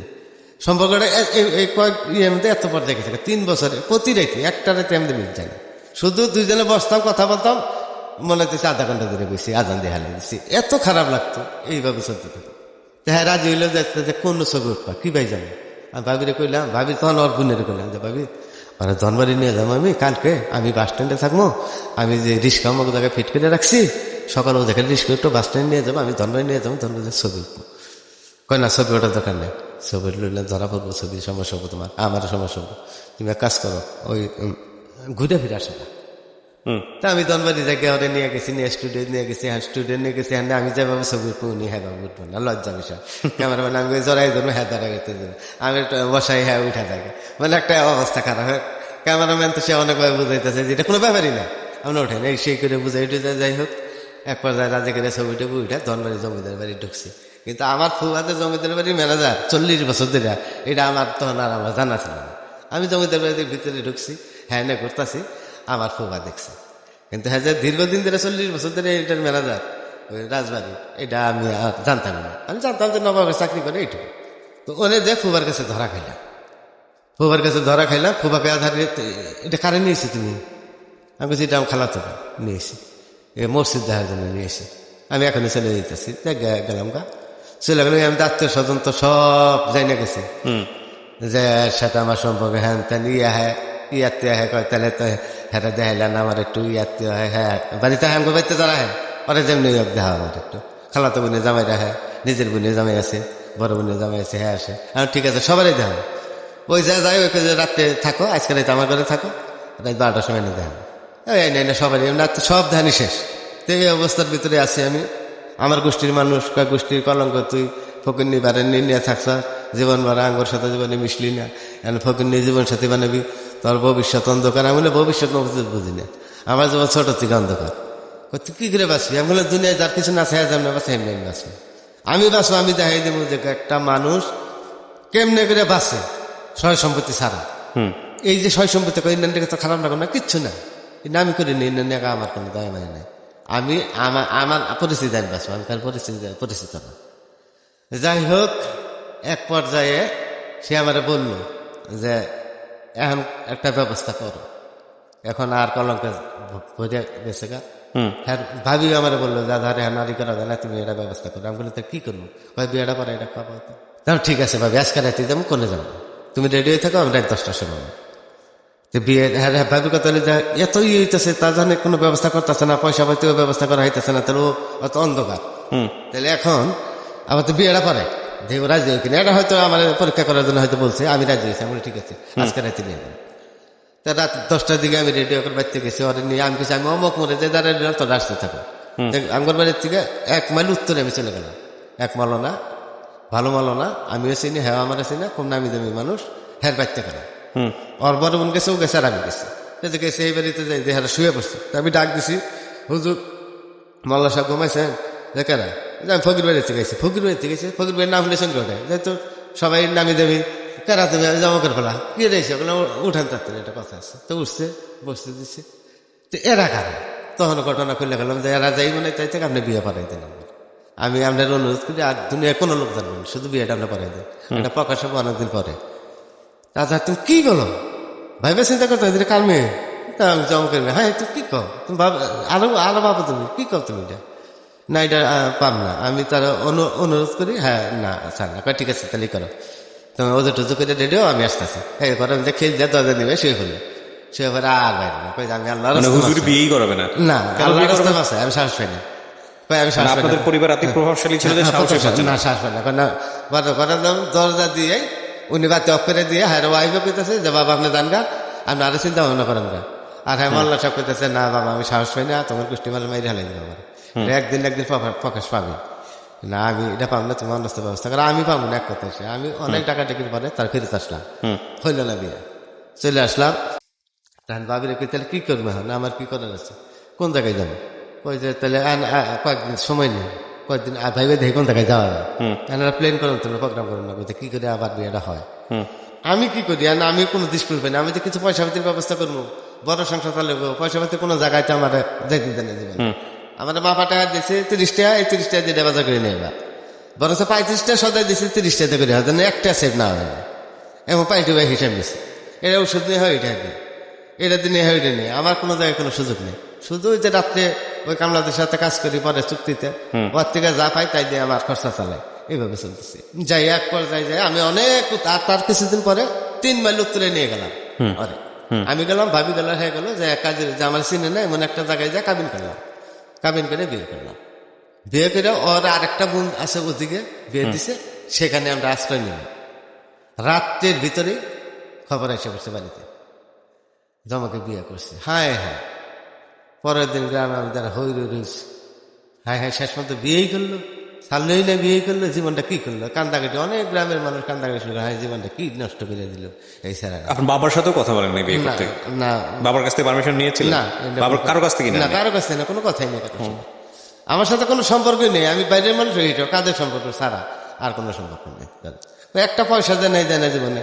আর তার হাতে আর সম্পর্ক কি শুধু কাজ করি ভাত খাই আর সময় কাটাই বাকি না আর করি না শেষ হয়ে গেছে এইভাবে যাই হোক বিয়ে হইলে তাই ওই দিন থেকে আমার তো আসমান ভেঙ্গা পড়লো করে আমার আর মন আজকে থেকে তো যাই হোক এতদিন তো বাড়িতেই ছিলাম আজকে থেকে তো ঘরও ছাড়া হইলাম দুইজন মানুষ কি করে চলবো তো সেই বাড়িতে রইলাম আমি খালি করলাম যে 3টার সময় উঠে গেলাম আমি বাড়িতে যাই কিছু কাপড় চাপড় নিয়ে আবার তো বাইরে আমি বাড়িতে এসে আমার ঘরে এসে আমার ঘর একটা ছিল আলাদা কর সেই ঘরে এসে কাপড় চাপড় নিয়ে আমি ঘরের মধ্যে রেডি হইতেছি এর মধ্যে সাইকেল নিয়ে এক লোক আইসা তোর আমার গেটের মধ্যে টোকাইতেছে তারপর জিজ্ঞেস কে আমি অমক আপনার পোলা যে আমাকে এমনি বিয়ে করছে আপনি শুনছে খবর জানেন খবর আই গেছে আমি কিন্তু বাড়ি তা আমি এটা শুনতেছি আপনার ছেলে তো বাবানটিকে বিয়ে করে দিচ্ছি হ্যাঁ হ্যাঁ কি কও কেমনে জমক তাকে বিয়ে করছে তো আমি ওই মুহূর্তে মনে করো ঘর থেকে বাইরে যাই আমি কিন্তু বাড়ির মধ্যে এই আমি তো খবর আই গেছি আমি চলে গেলাম এখন কি করেছিল ওই বাড়িতে আমি 42 দিন রইলাম সেই বাড়িতে এখন 42 দিন পরে আমার এই ভাবি যে বাড়িতে আমি সবসময় থাকতাম সেই ভাবি গেছে যাই করতেছে যে বিদেশ থেকে একটা এনজয় করছে কারিতাস নামে একটা সমিতি করছে এই জায়গায় আর হেরা একটা ফ্যাক্টরি করছে এই জায়গায় বিধবা মহিলাদের চাকরি দিবে রেশম সুতার শাড়ি বানাবে পোকা সুতা যারা পোকাই যায় সুতা লাগে তা ওনে একটা সুযোগ এসে আমার একজন অফার দিছে তাহলে আমি তো এত বছর কাজ করলাম তুমি তো বিয়ে সাথে করে হেলো এক কাম করো তোমার এই চাবি দিয়ে গেলাম আমার বাড়ি আমি তাহলে ওই ফ্যাক্টরিতে যাবো গেলেই আমার চাকরি দেবো তাহলে তুমি আমার বাড়িতে কালকে উঠবা তা আমি তো 40 দিন পরে প্রথম গ্রামে এলাম রাত্রে এলাম আর পরে তো গ্রাম হইতে রাও উঠে গেছে হাই অমুকে নিয়ে এসে তা আইসে পরের দিন সকালে তো মানুষ আমার বাড়ি ধরাইতেছে না আমি খালি আমার ওয়াইফে বললাম যে শোন তুমি সবসময় আমার পিছিয়ে দাঁড়াই থাকবো মারে কাঠে যত কিছু যা করে আমার করবে তুমি কথা বলবো না আমার পিছিয়ে থাকবো যাই হোক আর তোমার কোনো টেনশন নেই যা করে আমার উপর তো এই গ্রামের মানুষ এতে খালি আমার 3টা বাড়ি বাদে আর সমস্ত গ্রামের মানুষ আয় তুই কি করলি তুই আর আমাদের বকাবাদ্য করতেছে তুই আর জীবনটা নষ্ট করলি আমি কি করে খাবো আর কি এমনি তো একেবারে যার মতো করতেছে তুই কাজ করবি কেউ কে তুই কাজ করে খাওয়াবো বিয়ে বছর ধনী মাসে বলা আমার কাছে এখন কি করে খাবো অত বাইতে আমার জায়গা দেন তা কাম করতে বাদ খাইতো এখন কি করবে দেশের কোনো মানুষের কামলা নিব রে এই দুই গ্রামের মানুষের কামলা নিয়ে এদের গোষ্ঠী বলছে তাহলে ওরা কামলা নিব করে ওকে কেমনি বাঁচো যার মতো করে কইতাছে একজনে আমি খালি আমার বাড়ি মেয়ে তাকাই দিছি যে নাটি টুটি নিয়ে আয় গেলে এই চিন্তা আর আমার হ্যাঁ কারা কি করলো না করলে যায় হ্যাঁ আচ্ছা রাত্রে হইলে আমি রাত্রে যখন হয় তখন বৈশা থেকে দুজনে ঘরের বাইরে যে রাত্রি নিয়ে ধরে আক্রমণ করে এইভাবে 4-5 দিন চলার পরে আমি খবর পেলাম যে আমার মৌখিকভাবে ত্যায্যবৃত্তি করে দিয়েছে গেছে কোর্টে ত্যায্যবৃত্তি করে দেওয়ার জন্য হারা গেছে তার সম্পত্তি ত্যায্যবৃত্তি করে দেন না আর নাহলে ত্যায্যবৃত্তি হবে না হ্যাঁ সম্পত্তি ঠকানোর জন্য ত্যায্যবৃত্তি করবো সম্পত্তি দিব মানে সম্পত্তি দিব না ত্যায্যবৃত্তি করবো না মুখে দরকার না তন্ত্রিকা ফেরত আসে তা আমি এক লোক না খবর নিলাম যে আমার কি করবো হ্যাঁ তুমি একটু খবর না আমার কি ব্যবস্থাটা নিতেছে। তারপরে জিজ্ঞেস আব্বার কাছে কোনো ব্যবস্থা নেই, মা বলছে কোনো ব্যবস্থা নেই। ফকির মেয়ের জন্য যা নেই শেষ পর্যন্ত বাড়িতে বাইরেই গেছে, আর যে বাইরে গেছে তার নিয়ে কোনো ভাবনা নেই। 10-20 জন 50 জন মানুষ খাওয়াই দেবো, বিয়ে করলে তো খাইতাম, মরলেও খাইতাম, ওইটা খাওয়াই দেবো, ক্লিয়ার, ঝামেলা শেষ। ও কী করে খাবো সেটা ওর ব্যাপার, আমার পরিচয় জানে, আমার জীবনে দেয় না। তো এইভাবে চলতে থাকলো। আর তা আমি বেঁচে গেলাম, আমি বললাম আলহামদুলিল্লাহ। তাই তো একদিকে বেঁচে গেলাম যে আমারে মারবো না, আক্রমণ করবো না। যাই হোক, এখন কী করে বাঁচি, দুইজনে পরামর্শ করি, না খাইয়ে থাকি, খাবার নাই, কি করি। এখন ও আমার প্রস্তাব দিতেছে কাজ করি, ওই আমি পরে কাজ করি। আমি বলছি না, এই গোষ্ঠীর বউ দেহ প্রত্যেকে, তুমি যেমনি হবে বিয়ে করছো, এই গোষ্ঠীর বউ তো কাম করেন না, চুরি করেন না, ডাহাতি করেন না, আমি করবো, তুমি পরে বেড়ে কাজ করো, এটা কোনো কর্মে আমি সহ্য করতে পারবো না। তাহলে কই বাঁচবো কিভাবে, তাহলে খাবা কি? আমি বলে তাও আমি জানি না, নিরুদ্দেশ। তো এর মধ্যে রাস্তায় যাই পয়সা থাকি, রাস্তায় যাই পয়সা থাকি। তার মধ্যে গরিব আর একটা মেয়ে একটা আমার পরামর্শ দিল, পরামর্শ দিচ্ছে, হ্যাঁ রে আমার বাড়ি এলে রে, যা কাজ কর, ও তো বাইরে তোর কাম করে যেতে দিব না, তুই বলবি যে খেতা সিলাই করবি, এতে রাজি কিনা। তা আমি রাইতে এলে কইছে যে না খাই কয়দিন থাকবো, খেতা সিলাই করি আমি, আমাকে খেতা এনে দেবো, আমি খালি সিলাই করে দেবো, আমি তো বাড়িতে বিয়ে করবো, আমি তো পরে বেরিয়ে যাবো না। আমি এক পর্যায়ে রাজি এলাম, ঠিক আছে খেতা সিলাই করা যা, এটা করতে চাই, একজন আইনা দিব, বাড়িতে বিয়ে তো করবা। তা আমিও তার সাথে সাথে খেতা সিলাই করা শুরু করলাম। এখন গ্রামের মানুষ আই হায় দিনে দেখে যে খেতা সিলাই করি। এইভাবে একটানা 9 মাস খেতা সিলাই করলাম, স্বামী স্ত্রী দুজন খেতা সিলাই করি। একটা খেতা 30 টাকা দেয়, 30 টাকা দিয়ে কি হয়, চলতে পারি না, 3 দিনে খাইতে পারি না, 10 টাকা দেওয়া যায় না একদিন। এর মধ্যে মাছ মাংস তো দূরস্থান, চাউলের যে খুদটা ওইটা কিনি, যে খুদের দাম কম, চাউল কিনি না, যে চাউলের দাম যায়, ওই চাউলের দাম যায়, এই খুদ কিনে যায় বেশি, ডবল কিনে যায় খুদ। আমি কই যে খুদ কিনি, এইভাবে চলতে থাকলাম 9 মাস। 9 মাস চলার পরে 1 টাকা আয় নাই, এর মধ্যে 1 টাকার সদায় তার আমি দিতে পারি না, একটা গয়না না কাটি না, একটা কাপড় চোপড় না। তার বোন আছে একটা ঢাকায় থাকে, হ্যাঁ পুরান কাপড় চোপড় দেয়, হেলে হ্যাঁ ব্যবহার করে। এইভাবে চলতে থাকলো। একদিন রাস্তায় দাঁড়িয়ে রয়েছি, তাই আমার যে বৎসরিক আগে কাজ করতো, ওইরকম একটা লোক, 3টা লোক যাইতেছে কাজ করার জন্য, করুটি আসতেছে। তা আমার দিকে দাঁড়াইছে, যা যা বিয়ে বলে করছো, কেমনে চলবা? আমি বললাম তোমরা কই যাও? বলছি আমি করুটি যাবো কাজ করতে। বললাম তাহলে আমার নিয়ে যাবা? যাবা তুমি? আমি দৌড়ে বাড়তে গেছি, যে গেছি যে করুটি কামে যাবো। কি কর তুমি, কাম করা হবে? আমি বলে যাও করবো। আমি যে বৎসরিক কাজ করতো, ওরা কাজে যাইতেছে, তাহলে ওর সাথে করুটি কাজে যায়, 3টা লোক যেতেছে, ঠিক আছে তাহলে যাও। তা আমি আসলাম ওদের সাথে করে উঠে এক গৃহস্থ বাস স্ট্যান্ডে দাঁড়াইলাম। আমি তো লজ্জায় বাঁচি না, হ্যাঁ ওরা সব কামটা মিট করলে আমি দূরে বসে গেছি। আমার নিয়ে 4 জন নিল, ওরা 3 জন, আমার নিয়ে 4 জন, আরেকজন কয়ে বসে গেছি। যাকে নিয়ে গেল সেইবারে আলু তোলার কাজ, প্রথম জীবনের প্রথম বাইরে গেলাম। তো করে উঠে এলাম, আলু তোলার কাজ, সারাদিন আলু তুলি। আমি এই বোঝা টানতে পারি না, আলু তোলার পরে যে বোঝাটা নেওয়া লাগে, মাথায় উঠে দিলে পারি না লাগে। আমি গৃহস্থরে কইলাম যে আমি সবই পারবো, কিন্তু বোঝাটা আমি নিতে পারবো না।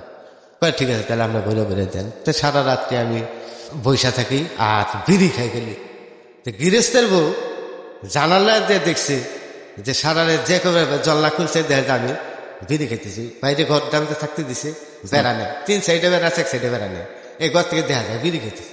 যতবারই গেছে বিড়ি খাইতেছে। পরের দিন ডাক দিছে কামলা করে, সকালে যখন খাইছে তখন কইছে রাইতে সারা রাত কেরা বিড়ি খাই এখানে, তার বৈশা থাকে সারাটা রাত একটু সয় নেই, এরকম কেরা? তা বলছে যে ওই হ্যাঁ হ্যাঁ কি কোনো খুন টুন করছে নাকি?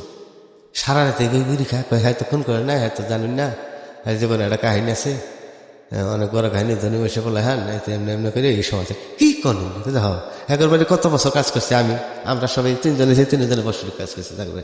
তো ওই বেটির আমার প্রতি অনেক মায়া হয়। দুপুরে খাইতে দিচ্ছে, সকালে খাইতে দিচ্ছে, খাইতে পারি না, দুপুরে খাইতে দিচ্ছে কি রান্ধে আলু দিয়ে, কি না মুখে দেওয়া যায়।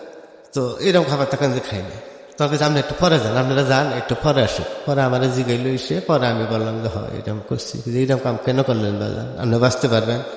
বাঁচতে না পারি, 60 বছরের জীবন। আমি শুনছি অনেক গরিবের কাছে যে 60 বছরের উপরে মানুষ বাঁচে না, 60 বছর 70 বছর, তো 60-70 বছর কষ্ট করে বাঁচুন। তো কি হয়েছে, যত কষ্ট জীবনে নেবে হবে, আমি হার মানব না, লোক না হার মানব না, আমি আর ফালাইতে যাব না, আমি আর নেই বাঁচব। যাই হোক হ্যাঁ এই বেটিরা আমার প্রতি অনেক দয়া হয়, হ্যাঁ একটা করে ডিম ভাইজা আমার খাবার দেয়, আর ওদেরকে বলে যে আমরা ওরে একটু ভালো খাবার দিলাম, ওদের কিছু মনে করুন না। তো এইভাবে হ্যাঁ আমি 7 দিন কাজ করি, প্রথম হ্যান থেকে আসি, 7 দিন কাজ করে আসি, কিছু পয়সা নিয়ে আসি, অসুস্থ হয়ে পড়ি, বাড়িতে কয়েকদিন থাকি। এখন কি করি, এইভাবে আরো কিছুদিন চলতে থাকে। মানে আপনার বাড়ি থেকে কোনো সাপোর্টই দিত না, কোনো সাপোর্ট নেই, এর মধ্যে আর কোনো আলাপ নেই। আমার একবার ক্লোজ করে দিচ্ছে, আর সম্পর্ক নেই। বাড়িতে যতদিন যে আত্মীয় স্বজন করলে তার মা এক কথাই বলে যে উত্তর দিকে যে যাবা সে আমার বাড়িতে আইসো না। যাই হোক এইভাবে জীবন চললো, কোনো আয় উন্নতি নেই, চলতেই পারি না, কিছুই কিনে দিতে পারি না।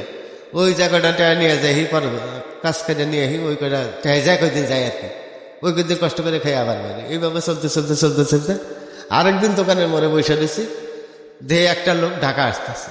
আমি কই জানাব না, হ্যাঁ লোকটা আমার কাজ করছে, বর্ষণিক কাজ করছে। কই আমি ঢাকা যাই, রিক্সা চালাই, ঢাকা রিক্সা চালাই, কি বাকি রেট চালাই, কই চালাই, আমার জায়গায় থাকি, কিরকম ইনকাম হয়, এমনি এমনি ইনকাম হয়, এখন আমার নিয়ে যাবে।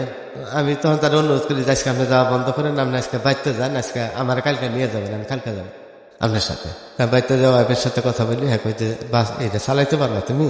আমি বললাম না, জানি না, এটা কাজ করেন তো না, এটা কিছু করে খান তো না, দেশের মানুষ কারণ এই আমাদের রাত্রে রাতে অনেক গৃহস্থর কাছে, আমার শ্বশুরের কাছে, যেগুলো আমার আগে ভালোবাসতো তাদের কাছে আমি অনুরোধ করছি অনেক, যে আমার লেবারি নেওয়ার জন্য। অনেক কাজ তো অনেক কাজ লাগতে করা হয়, তারা আল্লাহ আসতেছে না, তোমার তো কাজ করা সম্ভব না, তোমার পরিবার কি মনে করবো, আর আমার গোষ্ঠী মানে তুমি আমার কাম করবো, এটা সহ্য করার মতো না, আমরা নিতে পারবো না, আল্লাহ আসছে।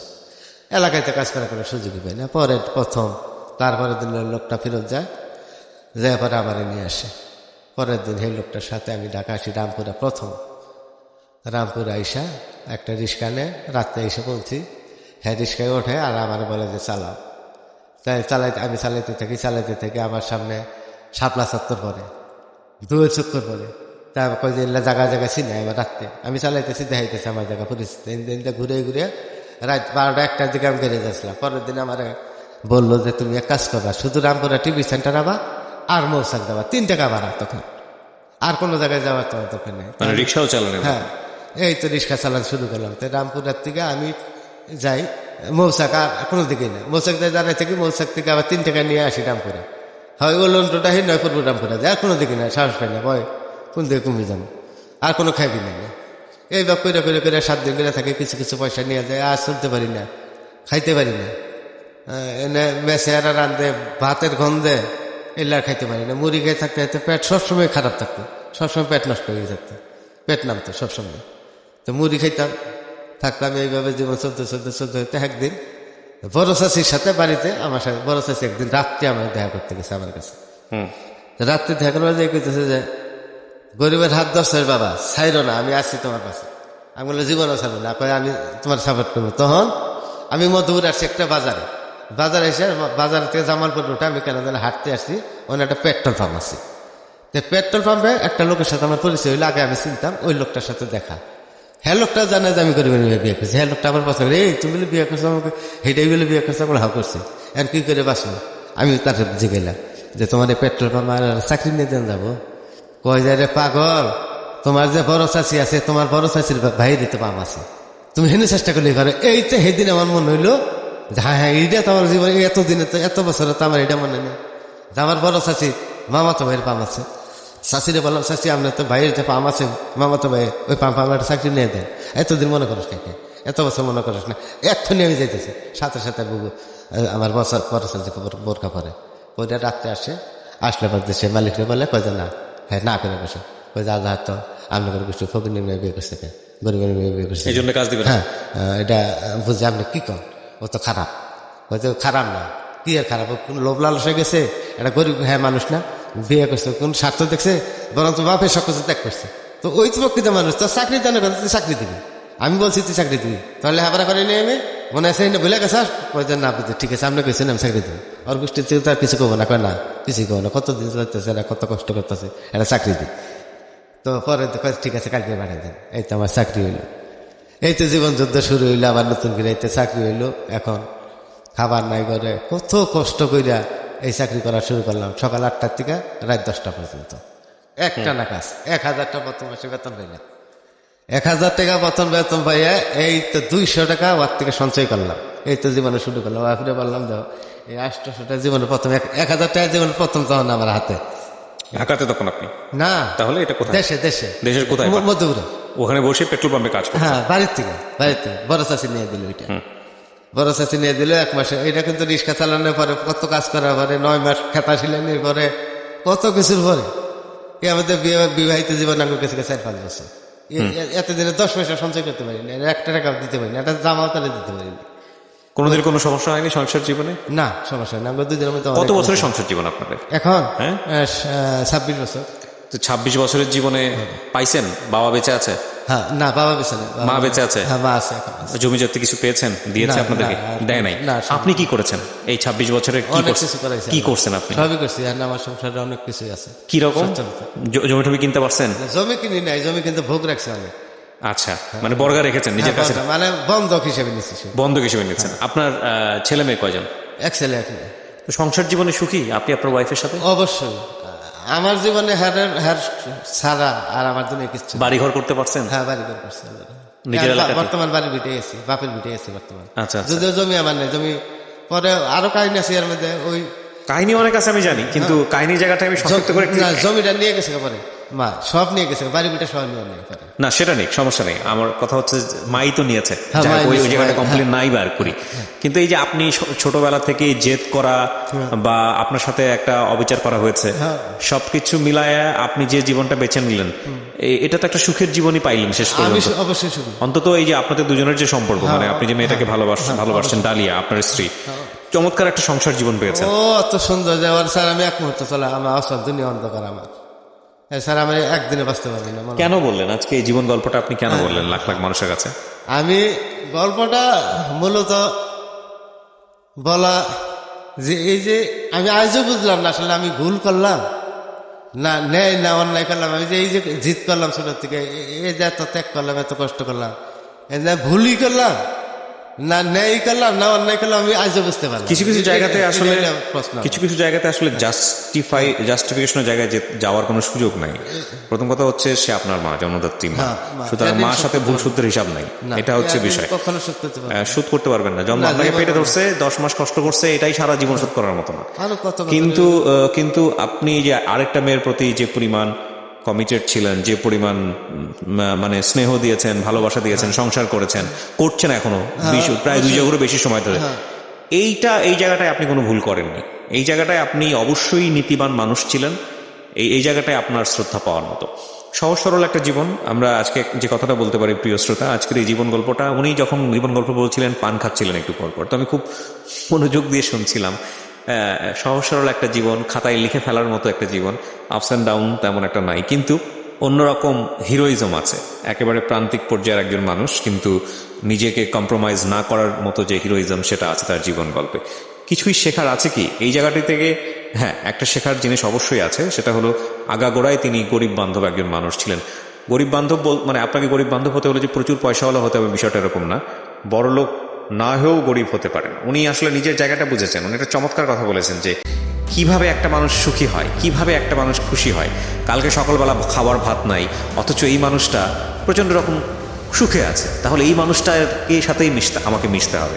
আবার দেখেন একজন বিধবা মানুষ, গ্রামের লোকজন কি বলবে তাকে নিয়ে, সেখানে সে সন্ধ্যা 7টা থেকে রাত 10টা পর্যন্ত 3 ঘন্টা তার বাচ্চা কাচ্চাদের পাহারা দিচ্ছে। এই যে মৌলিক গুণগুলো, এগুলো কোনো ইতিহাসের পাতায় লেখা থাকবে না, এগুলো বড় বড় সাহিত্যে লেখা থাকবে না, কিন্তু এগুলো অনেক বড় মাপের গুণ, এবং এই গুণগুলো শ্রদ্ধা করার মতো, এই গুণগুলোকে সম্মান জানানোর মতো। আমরা আমাদের জীবন গল্পে প্রতিনিয়তই কিছু না কিছু খোঁজার চেষ্টা করি। তো সেই জায়গাটি থেকে আজকের এই গল্পে এই চমৎকার কিছু ক্লাস 4 পাস হওয়া একটা মানুষের মধ্যে অদ্ভুত রকমের কিছু ভার্চু, কিছু ভ্যালুস, যেগুলো আমাদেরকে অনেক বড় শিক্ষা দিয়েছে। আমি দোয়া করি আপনারা আরো সুখী হন। আপনার স্ত্রীকে আজকে যদি পেতাম এই অনুষ্ঠানে, সেটা আরো বরং ভালো হতো, কিন্তু বেরোতে চায় না। নেক্সট টাইম হয়তো কোনো একদিন দেখা হবে তার সঙ্গে, তার জন্য আমরা দোয়া করে দিলাম, সে হয়তো শুনছে। বলছি তো আমরা দুজন হলে ভালো হতো না? সম্ভব না, আপনি তাকে নিয়ে আসতে পারতেন, এটা আরো ভালো হতো, তার মুখ থেকে শুনতাম সেদিনের কথাগুলো।